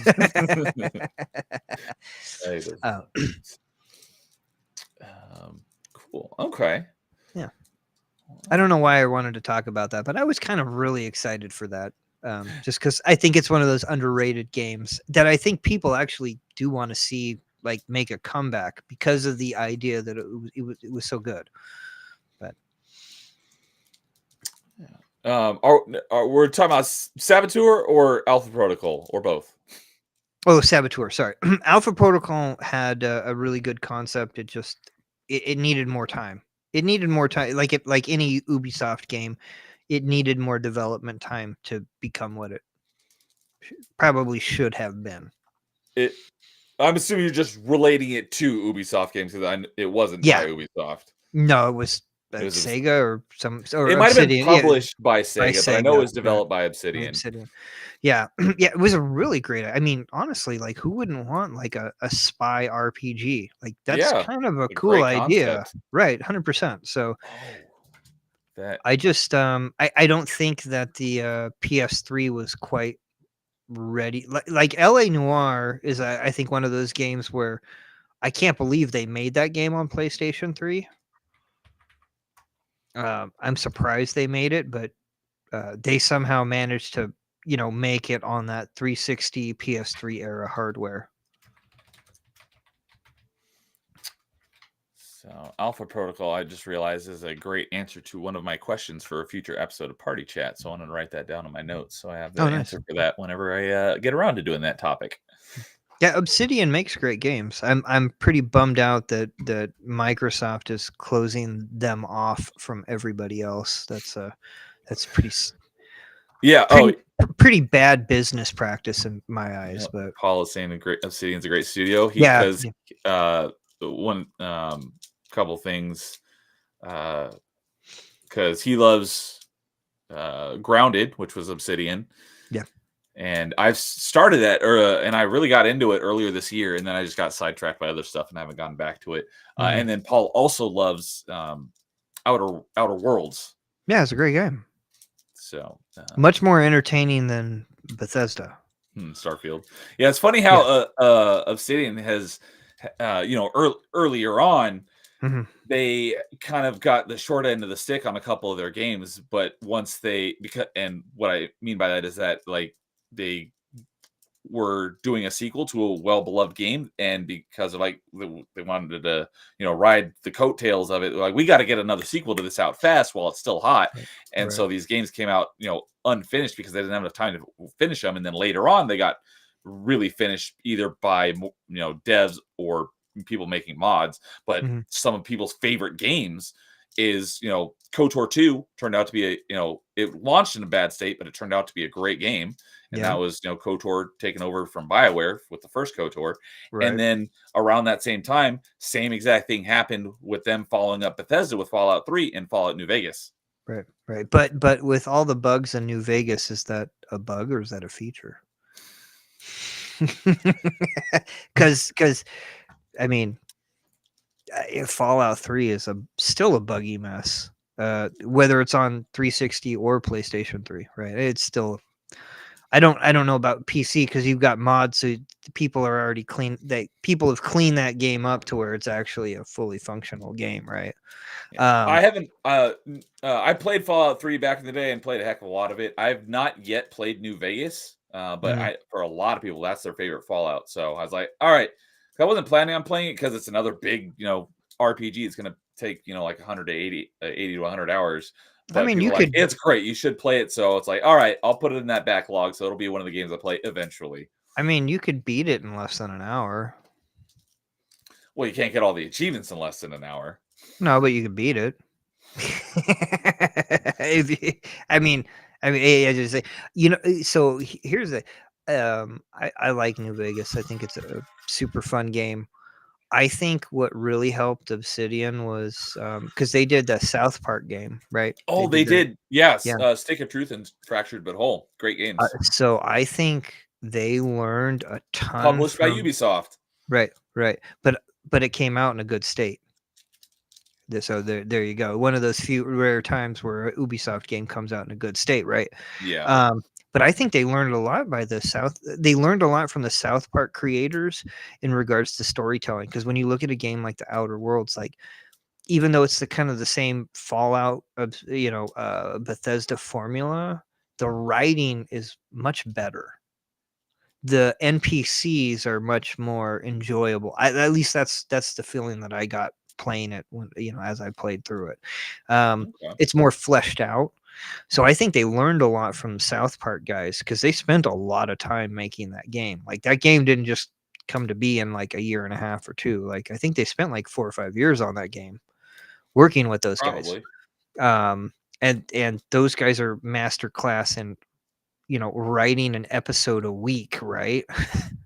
like writing and Oh, creating. yeah, South Park guys, their Yeah, stuff is always, like, current to whatever's going on because, yeah, they write each episode. Although that since they haven't really been doing seasons, they've just been doing specials, over the last couple of years, but, yeah, when they were doing their episodes, it was yeah. always super current because they do the whole thing in a week. Right. Well, they actually said that there is a new season coming, but they decided to push it back till after the election. Yeah, because they had to change the outcome of that season, I on guess I that don't one know. election. Yeah, on the 2016 election, Oh yeah. they had it all written because they were assuming that Hillary was going to win, and so they Mhm. had that in their episode, and then last minute she didn't win, and so they had to go and rewrite it and redo the whole episode real quick. Oh wow. I mean, smart on that, but I mean, still, like, they can still, they've got so much content to mine. Oh my god, it's unreal. But yeah, being able to write, make, produce, and create an entire TV episode in a week is incredibly impressive. Yeah, And so I think the Obsidian guys learned a lot, which made Outer Worlds a much better game in regards to the writing, the NPCs, and it's not as bland as a Bethesda game can get to be. I'm not, when you're talking about NPCs and story, like I think it was a much stronger game. And New Vegas, from New Vegas to that South Park game to Outer Worlds is like leaps and bounds. So it's a cool transition. That's just me thinking. I could be wrong, and you guys can go ahead and crap on me for that. no, yeah, yeah. Paul says he still has to finish Outer Worlds. I always get the two Yeah. mixed up but they Outer Wilds is another great game. Mhm. Uh, but yeah, saying that he started streaming a year ago when Starfield came out. There you go. Hey, and Metastep is here, who I have not seen in a while. Good to see you, Metastep. Welcome back. Hope you're having a good night. So, um, so yeah, one thing that we were talking about 2 hours ago that I wanted to touch on while we were on the topic of Remedy, and I started talking about it, and we got sidetracked a little bit because that also ties into when we were talking about music. Oh yeah. Do you know about the band in the Remedy universe? The in-game band is called the Old Gods of Asgard. Yes. So, do you know who the real world band is that performs as Old Gods of Asgard in the Remedy universe? So no, I actually didn't. I didn't look. I didn't look that up. Um, but I do know that for Alan Wake 2, they got, I can't remember how many either individual musicians or groups of bands, and said, okay, these are the keywords in this chapter. Write a song. Oh, okay. And then that's all they gave them, and then they let them create whatever they wanted to. That's pretty Um, cool. yeah, super cool, right? Right, because and somehow all the songs managed to feel like absolutely perfect for the ending of that chapter of that story. Nice. Um, so I assume that the Old Guards of Asgard were probably an actual band that they were friends with. Yeah, so the real world band that performs as the Old Gods of Asgard in the Remedy universe, they're and this is something that Smooth brought up earlier. Wait, it just jumped on me. That's not the one I wanted. Oh no, that was the one I wanted. Is Poets of the Fall is the real world band, oh, okay. and I don't know how they got connected, but they are friends with the Remedy guys, and that's why Mhm, they're the band that performs in the game. mhm. So, um, I don't, I don't remember if I saw Poets of the Fall live or it was another band, and I was listening to them on Apple Music, and it's like, hey, if you like this band, you'll probably like this band. Mhm. It was I either saw Poets of the Fall live or I saw another band that was similar, and I got suggested Poets of the Fall. So I started listening to Poets of the Fall, and I was like, these guys are great. I love them. And so I actually have a Poets of the Fall playlist on my Mhm. phone that I listen to every once in a while.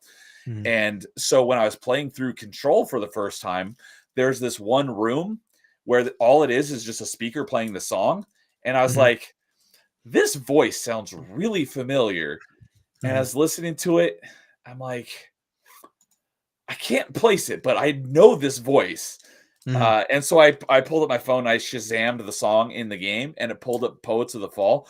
I'm like, oh my God, it's Poets of the Fall. I love these guys. And that's where Oh, it nice. led me down this rabbit hole where I started looking into it and found out that Poets of the Fall is close friends with Remedy guys, and that's why they're in the game. And then I found out that they perform in the Remedy universe as the old gods of There's Asgard. Asgard. And Mhm. then when I later in the game, when I got to the part we were talking about earlier, the ashtray maze where things are, moving all Right. over, Yeah. and you Yeah. have the music kick in, and Jesse actually puts the headphones on.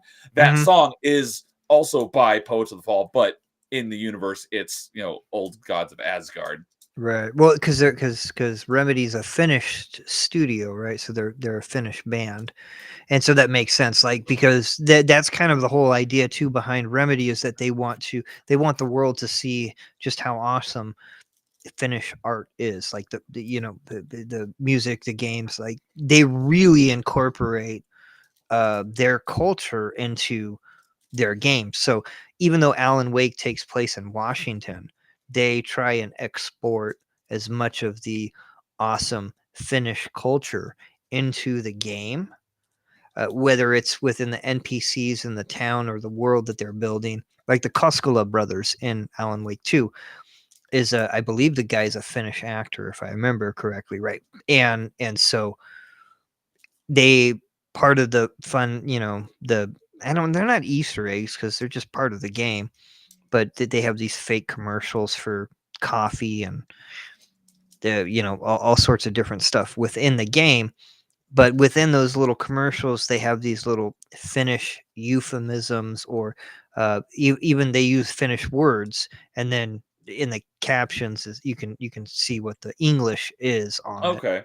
for the most part, right? So they're but it doesn't feel out of place, like considering when you think of Twin Peaks and the Twilight Zone and certain like kind of Stephen King style of novels, and then you put it in Washington, and then it makes sense, like it works, like it's brilliant writing, it's brilliant work on the part of what's his name, the head of Remedy, because he really is I think. Since you probably know more about the Remedy universe than I do, is Sam Lake an actual person, or is that just the character in the universe? Well, yeah, yes. So Sam Lake is Is that a well, character, or is that a real life person? we discussed. So Sam Lake is um the gosh, that's a Is that a loaded question? it kind of is, but it's not. So because so Lake writes about a a fictional police officer based on a real police officer, right? And what was the chat earlier kind of did also.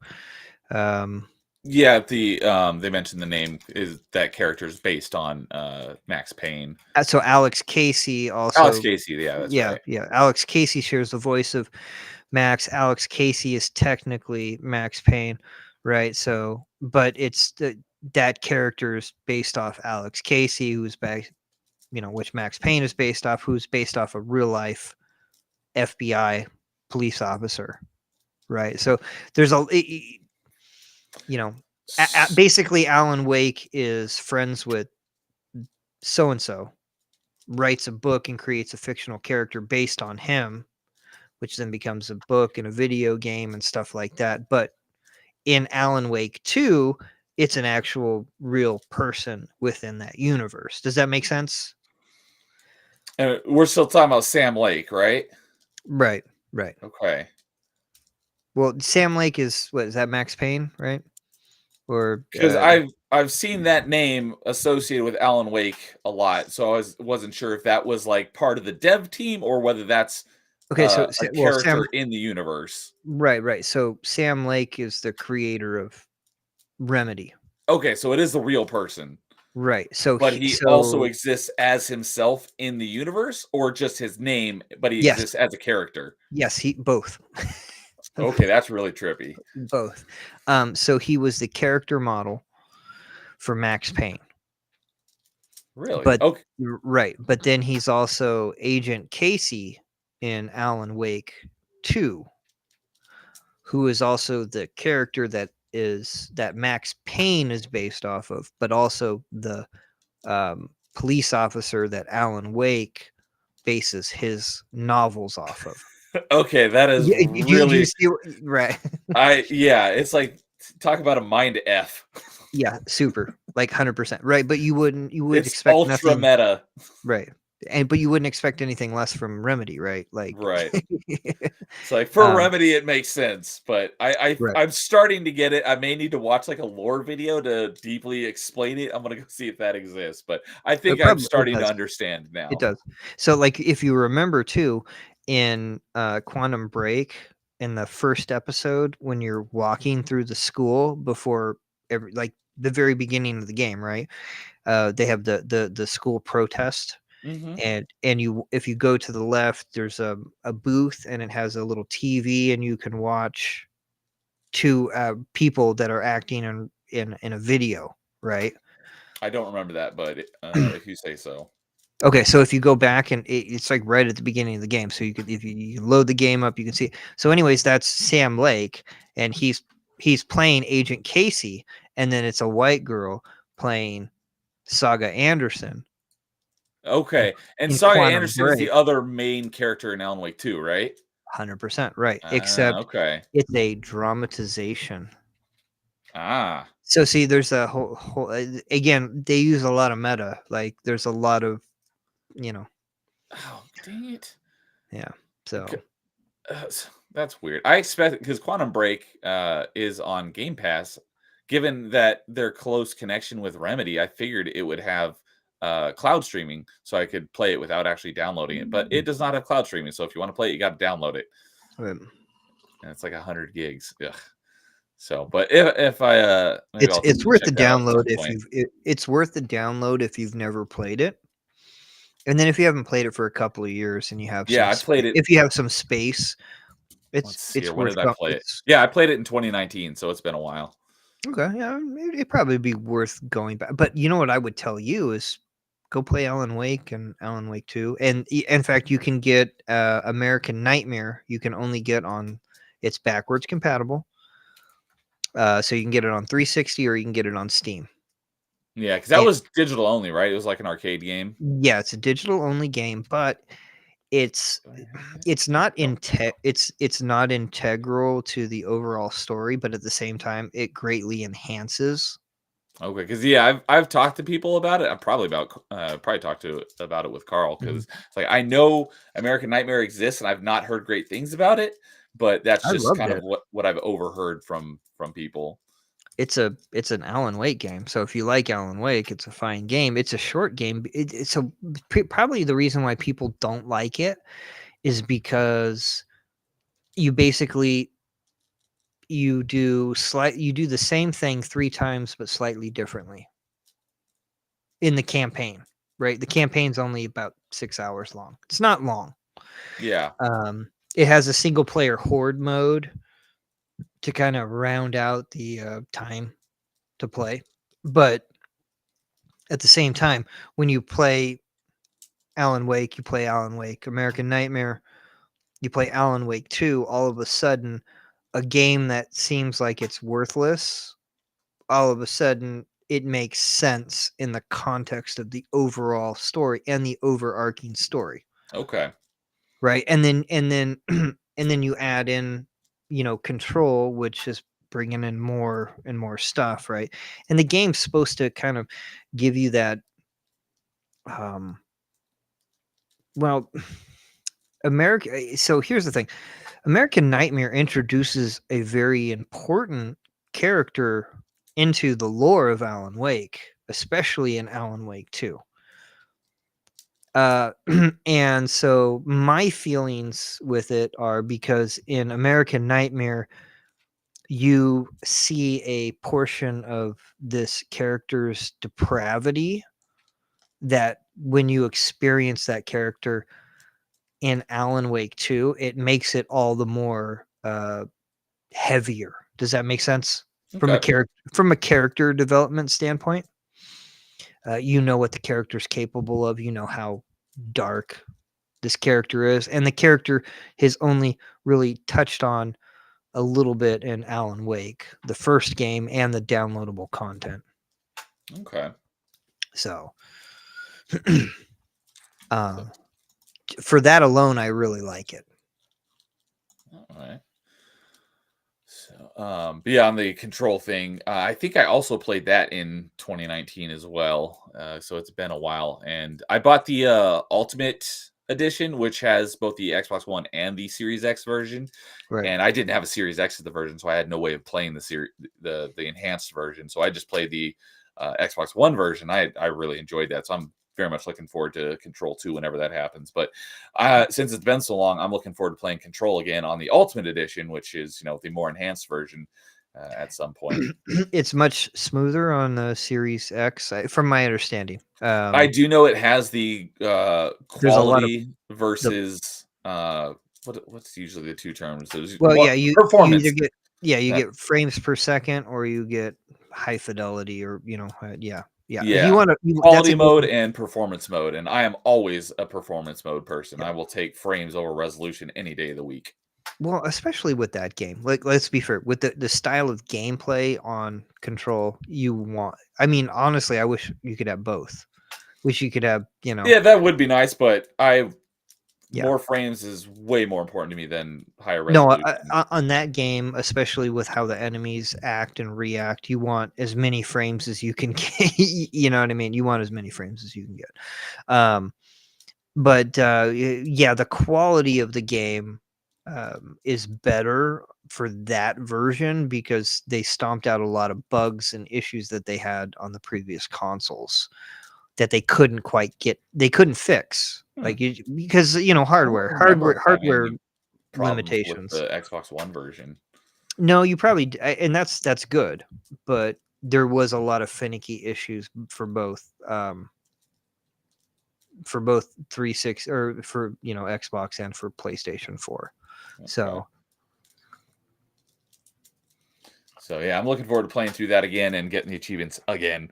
And it does have a Windows stack as well, which I'm considering doing because I like it. But I don't know if it depends on how long, because it was on Game Pass and then it left Game Pass and then it came back to Game Pass. So I own the Xbox One and the Series X version. I don't own the Windows version. I only have access to it through Game Pass. So it depends on how long it stays on Game Pass. If it's still on Game Pass when I finish my recovering, then I'll probably play the Windows version and then I'll play the Series version after that. But if it's already left Game Pass, then I'm not going to what I call panic play due to Paul coined that term and I've adopted it. And what that means is, playing a game when it gets announced, because on Game Pass, when games leave, they give you basically a 2-week warning.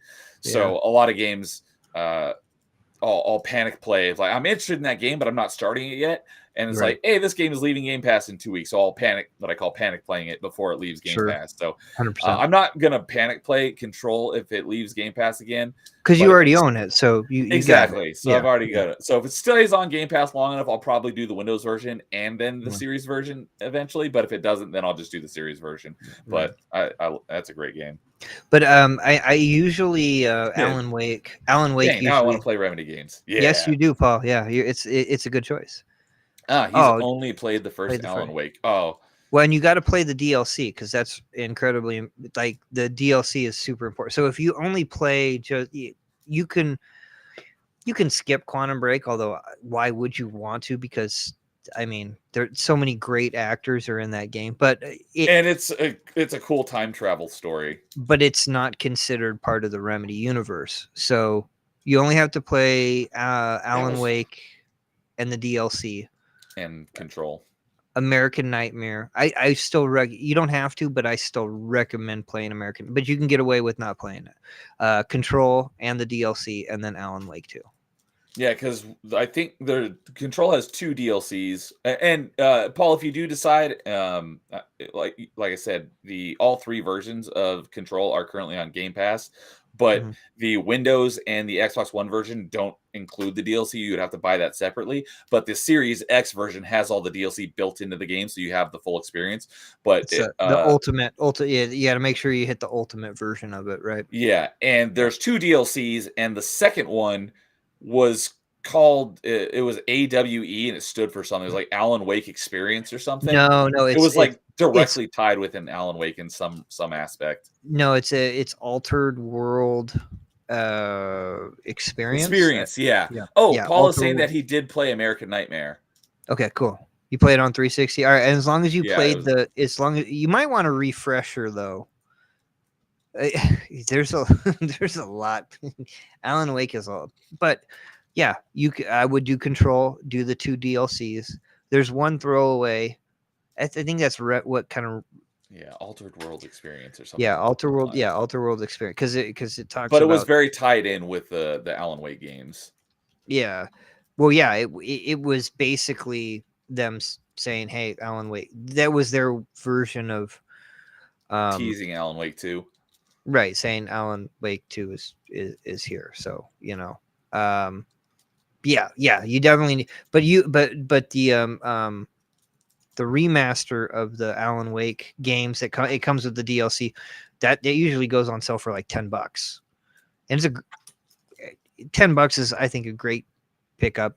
New trophy list or whatever for or achievement list. Um, if you have it, But basically, at least Alan Wake, the DLC, the 2 DLCs for that main game, Control, at least AWE, and then Alan Wake 2. Those are the quintessential Remedy games at this point. American Nightmares, I think, just awesome. But then also the first DLC for Control, and they did the same thing, I think, with Alan Wake 2. The first DLC is just kind of I don't want to say a throwaway, but it's just here, have fun. Yeah, it doesn't really progress the story. It's No, just like more gameplay. right. It's the second DLC that basically says, okay, here's what's next. So if for control, it was Alan Wake because they brought back Yeah. the actor and the voice actor, and then in Alan Wake 2, you're not playing what's her name, but it has the whole DLC has nothing to do with Alan Wake. It has everything to do with the FBC. Hmm. Alan Wake is not in the Alan Wake 2 DLC, the second one. So it actually fills in the gap of a part of the story from Alan Wake 2.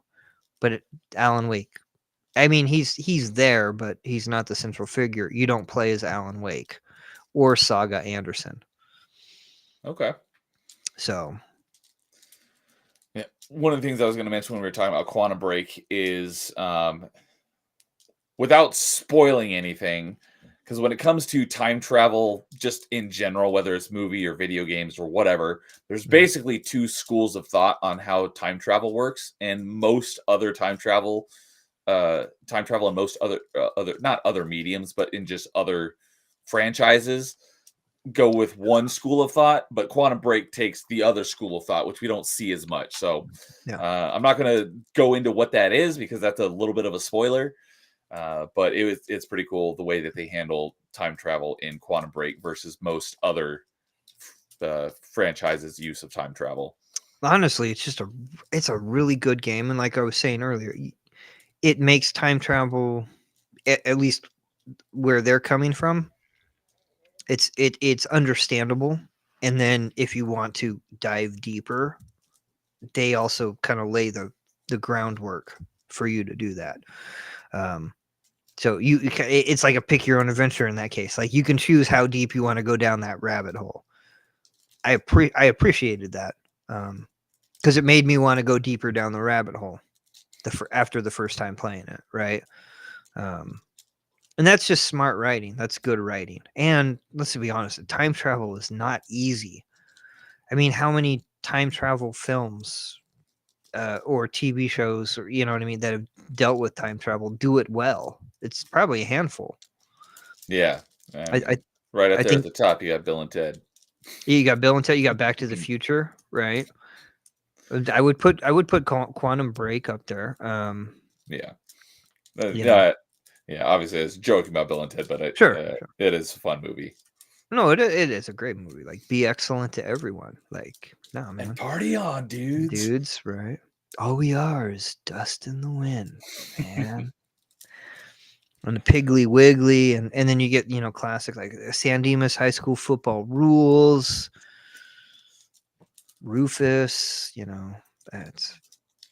But I mean, even Bill and Ted and Back to the Future, right? They still had to adhere to the established canonical versions of time travel. There is a major flaw in their time travel. No, 100%. But That someone pointed out to me in Back to the Future 2, and I'm like, oh my goodness, that breaks the entire movie. But yeah, I know what you're getting at. But if we're talking about just the first movies of each, because after, you know, well, the sequel, regardless of the breaking for 2, and I think I know what you're talking about, and rightfully so, right? Yeah, go ahead and tell me what you think it is that I'm referring to. Well, yeah, no, I got too many thoughts in my head right now. I'll go ahead and tell you what it was that I was Yeah. referring to. Okay. It's when Biff steals the almanac and he goes back in time and gives it to himself. There's Right. no way he could return to the time that he left from because that timeline wouldn't exist anymore. Oh, okay. I didn't think about So that. That's how would he return the DeLorean yeah. to them in the time that he left when that timeline doesn't exist? Right. Well, then how would he even know what time and place and all that stuff? That's a really So good it's point. like someone pointed out to Yeah. me not that long ago. I'm like, oh my goodness, that completely ruins Back to the Future too. It was so yeah. So yeah, I was thinking the almanac, but it wasn't what you were saying. But that's yeah. That's actually that complete now I'm like, okay, that completely defeats anything that I was saying, because the almanac has been the big issue in Back to the Future too, is, if I remember correctly. It's been a long time since I thought about it, but it just taking like the first movie of Back to the Future, the first Bill and Ted's, they still adhered to probably the classical, you know, take on time travel, where, like you were saying, Remedy went the opposite route. They actually went the harder route because it's a road less taken. So you have a lot of exposition and a lot of extra stuff that you have to explain to people that are not used to hearing that version of time travel. Yeah. So they had a harder job explaining that. And that's why I think they did a great job, because they made it tangible. I think the TV show helped too, but I don't know how many people actually downloaded the TV show. That's the thing that I That's a think good question. that's the thing I think it kind of bums me out. I don't think people really downloaded the TV show. But I'd be No. interested. I would be interested to know, for initial playthroughs, who downloaded the TV show, and Yeah, then that's a sat there great and watched question. it. Yeah, because I did. I was like, I want to make sure I get the full proper experience. So Sure, I sure. watch the episode in between each level. Mm-hmm. Well, and then the TV show does a really good job of also giving you more exposition to the overall story, and then filling in a little bit of the gaps for the time traveling and the thought process and all that stuff. So even no matter what you choose, the meat parts, the parts that don't ever change on multiple playthroughs, are still important. Yeah, and it was a great place of product placement for Nissan. Well, the Nissan original, cars were everywhere in that. yeah. Well, I think Alan Wake 2 or Alan Wake 1 originally used Duracell batteries. Like, the product placement in the first game was pretty Gratuitous. oh my gosh. But it was, you know, I mean, whatever, I didn't It care. fit though. I mean, yeah. When you're Not like talking, it's super out of place like in Death Stranding and you got, Monster Energy drink everywhere. yeah, that's a little weird. I never played Death Stranding, I but didn't either, but I know it's in there.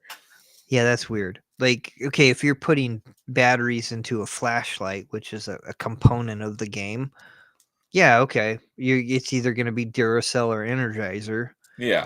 You're not going to be using Dollar Tree store, or else the darkness is going to consume you and you're screwed because the battery's only going to last a minute if you're lucky. Yeah. So, but So, all right. Well, yeah, we're at almost at 3.5 hours already. It's flown yeah, by, it and is. it's just past midnight our time. So I would love to keep chatting to you. You're so easy to talk to. We could have Well, I another six appreciate that. hours. So, Yeah, um, yeah. I think I would get in trouble with my wife if we kept going. so I'm assuming you want to call it here for tonight. I should probably call it. I would. I honestly, I could probably stay up all night talking to you. I mean, that's how much fun that I've had. I mean, you and Carl and Paul. You guys are so awesome, so easy to talk to. Just make me feel at home. I talk about anything Awesome. with you Yeah, guys. and typically I have one or two questions that I usually Sure. start off with that lead into a 3-hour stream, Hmm. and we didn't get to any of those. So Oh, that's I'm how great. sorry. No, I'm saying that as a good thing. It's like that's Okay. how great the stream is going that I didn't even need to resort to that to Oh, create a awesome. conversation. Oh no, So that's great. That's great. Oh, dude, thank you. Well, listen. so yeah, I I've had a great time having you on. heck So yeah. I'd be happy to have you on for another one and I continue would love to. talking I because would I'm love to sure come we back. could have plenty more to talk about. Oh yeah, I think we can go for hours and hours and hours. I love that. So anytime that we can work it out, I would be more than happy to come hang out with you anytime. Awesome. Well, yeah, we'll definitely make it happen because I'm sure we definitely got plenty more to talk about. Oh, Like awesome. I just mentioned, the questions that I usually resort to, we didn't even get to them, so Yeah. I'd love to talk about those with you sometime. Oh, that sounds great. Um, so with that, go ahead and plug whatever you want to plug. I did pull up your Rumble Street channel, and I Oh dropped yeah, it in the chat while you were on your little break. I appreciate But that. I'm gonna drop it in chat again, and I did already add it to the stream description as well. Oh, For okay. but all the other stuff that we talked about, I'll drop that in. But go ahead and let us know what you got going on. Yeah. So, well, what do I have going on? Listen, right now. I'm currently a creator on Rumble. I will. I'm working on shows that I'm going to be able to do on multiple platforms, such as gaming and interview ish shows. Just talking about music with people. That's one of my big things. I currently have an afternoon traditional radio show. It's a pirate radio show, so I can play whatever the heck I want or whatever you want to hear. I also do a show called the Analog Vinyl Hour, where we take a vinyl record, right? Those are what Okay, used so to those be are played. actual vinyls back This is there. Okay. actual vinyls. Yeah, that's you know, most of my collection. There's Okay. there's there's some below that you can't see. Um, and we listen to the whole album from beginning to the end. Of course, I interject about where it was recorded, to all that information. Maybe there's stuff about songs that people didn't know about, stories like so. It's kind of like a storytellers behind the music kind of. But again, we sit down and we listen to music the way it was intended by the artist originally, because you don't get that anymore, especially with new music. Oh yeah, Paul, You you know just what's up. noticed This that is this is the the greatest of Metallica album. Metallica. Yeah, yeah. Which album is that? If you're a fan of Trash Cans and drums, this is Saint Anger. Yeah, I was gonna say I thought that was Saint Anger. I'm not a huge Metallica fan. Not that I No, dislike them. It's just like I think that's Saint Anger, but I'm no, not I'm sure. just glad that somebody actually picked up. I put that up there as a joke, not as a joke, but yeah, okay, yeah, I was just having fun. I couldn't figure out what record I wanted to put up, So do but those change all the time? Whatever ones you have up there? yeah, usually on this side, it's whatever I'm currently playing, and then Okay. on this side, whatever the heck I want. So right now, this one is a band called the Suicide Machines. They're a ska punk band that didn't make it, but this is one of the best ska punk albums that came out in the late Hmm. '90s. I In like fact, ska and punk. yeah, so it's a little bit it's good, yeah, especially if you like Operation Ivy, Rancid, those types of bands. I've not heard of Um, Operation Ivy, but I do know of Rancid. I've okay, listened to them so a little bit. Operation Ivy had two of the four members that would start Rancid. Oh, So it was Rancid before Rancid, but it was a proto really Rancid. yeah, it was a really important band in that ska punk phase that came in the late 80s. In fact, they were really big. Green Day's very first concert was opening for Operation Ivy in 1989. Green Day opened for them. Yeah, yep. Interesting. And then actually, Billy Joe Armstrong co-wrote the song "Radio" that was on Rancid's second album, "Let's Go." That would become Rancid's first kind of small Single. radio hit. Yeah, Okay. before Green Day even released Dookie, like 2 years before Green Day released Dookie, which was their big, huge hit album. Yeah. Um, so music is so. Anyways, Suicide Machines is kind of an extension of that. It's pretty raw, but a great album. They stick to me because first off, it's a really good album. But I first heard them because the drummer from a local Sacramento or Orangeville, California band Well, called Victoria's Secret Police. They all were right. a ska band. I haven't actually heard of that. But No. yeah, my dad lived in Orangevale for a few years. Yeah, yeah. So I went to so I lived in Citrus Heights. I went to I high wor- school. I I went to worked high in Citrus school. Heights for many years. Okay, I went to high school at Casa. I'm not going to Okay. give the whole name, but yeah, I would. I'm assuming you know I that. don't So know exactly where it's located, but mhm. I knew I had friends that went there. Yeah, yeah, yeah. So and then yeah, BV was our big rival and all that stuff, right? So Oh, yep. I yeah, know BB. we can talk about all that stuff. I don't want to give too much away. They got to come back for the next time. Yeah. So he said they weren't a big band, like they were a pretty terrible band to be honest with, but they were good friends of mine, right? So yeah, he'd gotten this record and he's like, dude, you got to hear this. So he lent me the CD and I listened to it and I was like, oh my god. I went to Hot Topic when Hot Topic was cool. I bought the CD. I gave it back to him like literally within days, and so they hold a special place in my heart. And so I try to mix up the records. It's different, Sometimes I'll have fun. Sometimes I try to create vinyl records that would go with you, like you're my host, or if I as I spend more time with you, I can curate Okay. what kind of cool records I might Yeah, we want to didn't talk put much up there. much about music. That's okay. Your show's about video games, so I'm here to talk about video games. I don't ever talk about music. Yeah. Probably the only place I would do that would be on Paul's book club, which he'll hit you up for a future episode. But yeah, I never really talk about music other than I talked about music for a little bit with BD Jake on Mike that one time. Mm. But I could definitely talk about music for a long time Oh, too. I would love to talk about music with you anytime. All right. Yeah, I would, like I said, that's my life. I spent 15 years doing that for a living. And then I grew up in the Sacramento music scene. So I played at uh, Maui Pizza in Roseville. I played at Capital City Coffee House downtown. You know, Do you ever play at Ace of Spades? no, Ace of Spades wasn't around when I was Okay. playing. Yeah, I don't know how long it's been there, so I wasn't sure. I've been there for a few concerts, and then another one Okay. is Boardwalk, although that's closed now, unfortunately.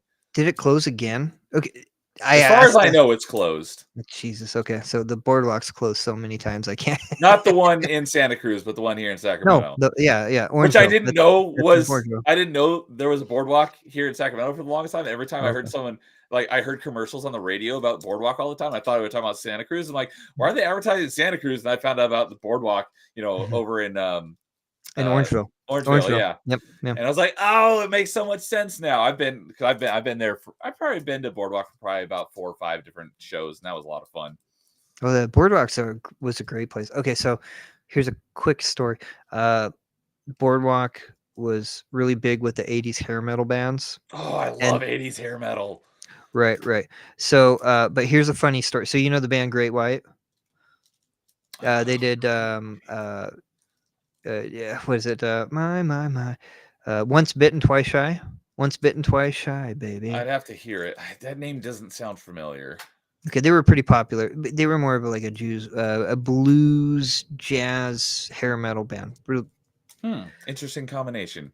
Yeah, but it worked. It worked. And then, are you familiar with the band Dream Theater? Yes, I've not Okay. listened to a ton of them, but I do know. I've listened to them a little bit. It's Okay. just been a really long time. One of my So, buddies, who was a musician, he would not shut up about Dream Theater. He was like obsessed with them. oh yeah, Dream Theater is great. By the way, you need to go on the book club with Paul. Yes, and that's yeah. It was Paul saying, "Yeah, Neo, come on book club. I'd be happy to." 100%. But Okay, yeah, so I never talk about music because it's all about video games. So if you do a show like this and about music with people, I'd be happy to come on. Or oh yeah, if you wanted to come back on for an open mic, we just dub it a music episode of open mic, which I've never done before, but we could do that. yeah, I did. I would do. I would like to do both. How about that? How Sounds about good that? to me. Okay, so here's a fun story on the boardwalk. Dream Theater, who early '90s, they could pull a good crowd. They wanted to come back and play the boardwalk. They were asking for a guarantee of $20 tickets. Right. The owner of the boardwalk said, "I can't do that because nobody will pay $20 except for one band." And my stepdad, who was good friends with the owner, my stepdad's probably seen like 500 concerts at the boardwalk. Oh wow. Yeah. Um, and my stepdad's like, "Well, who the hell can you get to pay $20?" And this was in the late '80s, so like '89. Okay. I was like, $20 for a show? That's not bad. But yeah, this is like 30 years ago. Right, right.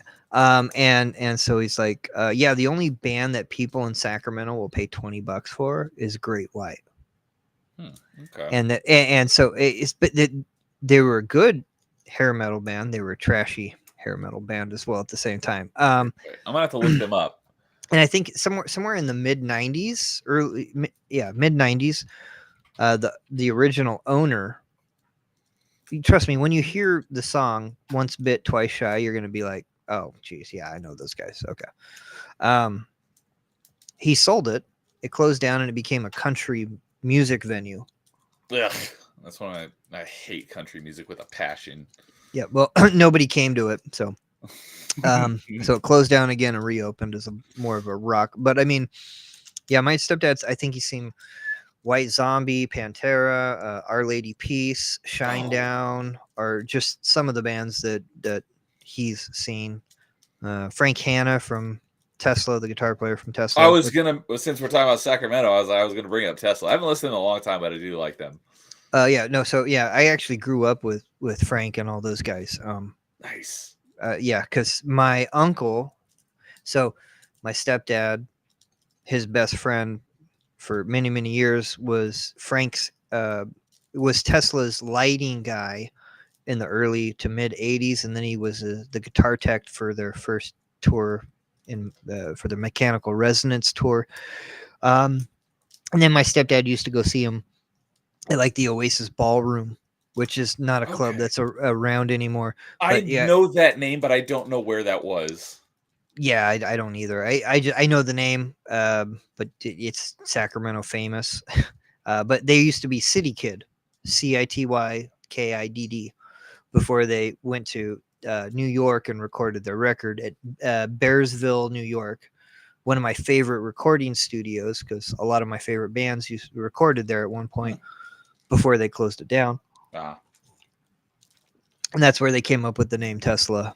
And so, yeah, in fact, I actually saw Tesla for the very first time live last year. Oh, Or nice. no, earlier this year. Sorry, in March. Sweet. So I've known the guys personally. My uncle is friends with the former drummer who he had to quit because he has really bad arthritis and pain and stuff like that.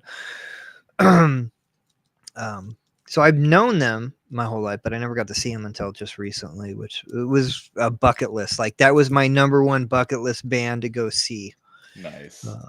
And which is weird, right? Because it's a Sacramento band, but I don't know. I just grew up listening to those guys' music, and I've seen all the other ones. One of my bands recorded the same place that the Deftones recorded all their demos. I forgot that they were from this area because I don't care for the Deftones. No, I totally get that. I used to. Well, I don't consider. So a lot of people consider Papa Roach from Sacramento. I was gonna mention Papa. He's from Vacaville, but it's They're close from enough. Vacaville. No, that's Vacaville. Vacaville's a shithole. I've got Excuse a my language, but you know what I mean. I've got a really fun. I've told it once or twice, but I've got a funny Papa Roach story. So Oh, I can't wait to hear I'll that. tell you about it next time we chat. Yeah, because I've seen them. I have their first albums before they got signed, Okay. and they sucked. Yeah, when I found out they had albums before, Oh yeah. not Getting Away with Murder, there was one before that. Was it just Oh self-titled? there's a ton. Well, so their first major label debut was um oh god, Was I can't. it? So they had That's the one I'm referring to. When I found out they had stuff before that, I'm like, "Oh, sweet." And I went and uh, listened to them like, I'm gonna stick with the stuff that I know because it was not that great. okay. So you're Love Hate Tragedy. Was that the first? That's their second album. That's their second major label album. Oh, I thought Getting Away with Murder was their second one. No. What's their first big label one? Infest, Infest. which is a That's the one I was thinking of. fantastic album. It's so good. It's I so good. I do like that album. That's where I learned Papa Roach from. Okay, And so when I their found out first, they had stuff before that, I'm like, "Oh, yeah, sweet." And I'm like, "Oh, yeah, I didn't care for it."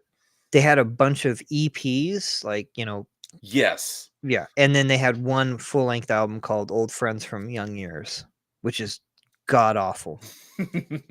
I probably listened to it once. I'm like, "Yeah, I'm just gonna stick to the newer stuff." Okay, well, the first song on that record actually is kind of a banger, but it's like a terrible banger. Like it's a good song, but it's like, oh god, it's still. I saw them the last time I saw them before they got big. They the local band Simon Says was the opener. They were known as Snapdragon. And then it was Papa Roach, and then the I have head not heard Snapdragon, but there's someone big in the big-ish in the Xbox community who that's his gamer tag. So Snapdragon, right, and they changed their name to Simon Says. I did Um, not know about that. yeah, and they're from Sacramento. And then the headliner for that show, because it was a battle of the bands that day, so they had a bunch of shit. Excuse me, sorry, a bunch of terrible local bands trying to get a recording, you know, 20 hours of recording or whatever. And then the headliner was actually a friend of mine, Oleander. I don't know Oh, if I you're, like Oleander. I haven't yeah, listened to a lot Oleander's of great. them, but the little bit that I've listened to, I really like. I've got one of their songs on my playlist that what was their like big hit? Um, Uh, it was they had a couple because they were on the Are You American. There? Okay, Are You There? Yeah, I that love that wasn't their song. big. That wasn't their big hit. They also had Oh, another song on the American Pie 2 soundtrack, if I remember correctly. They were one of the bands on Woodstock. Was it 97? God, was it 97 or 99? I can't remember. Oh man. Anyways, I know the guitar player Rick Ivanisevich. He played in a 80s hair metal band in Sacramento called Attica, and and their drummer I grew up with. His name was Fro. He ended up marrying a nice lady named Naya, who used to be a Raiderette when the Raiders were in Oakland before they moved to L.A. yeah, I didn't know that for the longest time. Yeah. When I was down to LA one time and all these people were rooting for it, I was like, "Why does everyone here love the Raiders?" Like, because they used to be in LA. I'm like, I did not know that. I just always knew them as the Oakland Raiders. Mm-hmm. So yeah, they left, went to LA, and then came back, and now they left again, and they're in Vegas, I Oh think. man, that's funny. Man, you and I we can have so much fun to talk about Dimple Yeah, Records, Tower Records, all that. yeah, we'll definitely have to have a music chat stream because yeah, Heck yeah, this dude. is what Carl calls a Midwest goodbye. Right, It's yeah, exactly. like, all right, well, we're gonna wrap it up here. Half an Yeah. hour later, we're still chatting. It's definitely 100. And my wife's from the Midwest too, so yeah, I know exactly what we're talking about. Another um, Sacramento band that I do like but haven't listened to in a long time is Cake. You got any oh yeah, connections to Cake? the most hated Sacramento local Sacramento band. Yeah, actually, Really? I don't yeah. really know much. I know they're from here, and I've liked them, but I didn't know that they were a hated local band. So I don't know if 106.5 KR, KR I can't remember the name of it. The letters, yeah. I can't remember the call letters, but 106.5 used to be alternative. That used to be the main station I listened to before I discovered 98 Rock. Right. 98 Rock used to be 93 Rock. 98 Rock still exists, but 106.5 is not. I mean, the frequency still exists, but it's not the same music. It's a completely different station now. Right. So 98.5 used to be 93.7. Oh, that's the Eagle. Yeah, that's the Eagle now. It used to be now. Yeah, it used to be 93 Rock. The Eagle used to be actually the Eagle used to be, I think, 98.5. They swapped. I think so. That's funny. The original drummer for Cake was a guy who used to work at a guitar store off Sunrise and Greenback. Okay. By the Sunrise Mall across the street from where the old Toys R Us used to be. So I think that was Greenback, right? There's the Toys R Us is I mean, the building is still there. It's a Hobby Lobby now. But, okay. But yeah, it's their green. You can get to the parking lot from Sunrise and Greenback, but it's right. It's just across the street. Right. You know, Toys R Us is here across the street, and then there's that strip mall shopping center. There used to be a guitar store there. That's right. There was a guitar store there. I used to get guitar lessons there, and Rich used to work there. Rich was the original drummer of Cake. I wanted to try out a little tiny amplifier. The Chuck E. Cheese is still in that center, though. It's still there. The Chuck E. Cheese is on the other side, I think. Oh, because unless they built a new Chuck E. Cheese. I mean, I haven't been. Maybe we're getting which side of the street we're mixed up, but yeah, that's the one I thought you were talking about. Oh, okay. So no, the one I'm talking about, the Toys R Us is in the Birdcage Shopping Center. Yeah. Okay. So, hope I have a little one up.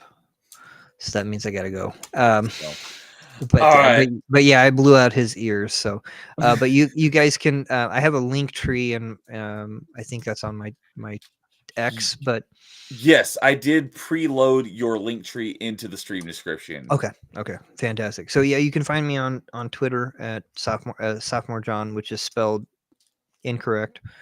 But the way it is there on your name right there. Right, but how most people spell it, because it makes sense. Sophomore is not the way it's pronounced, but exactly. And then rumble.com/late show, and those are my big things. So all right, John. Well, thank you for coming on. I had a great time chatting. I'm already looking forward to next time, and I look forward to chatting music with you as well, wherever that may be. So heck yeah, man. Anytime. Thank you so much for having me. I really appreciate it. And I want to thank your community and your chat as well for hanging out. I really appreciate all you guys. Thank you so much.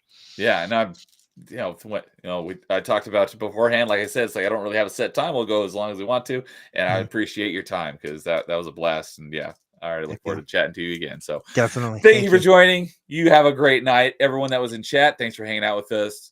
We will see you all later, everyone. Have a good night. We'll catch you later. And in the meantime, game on.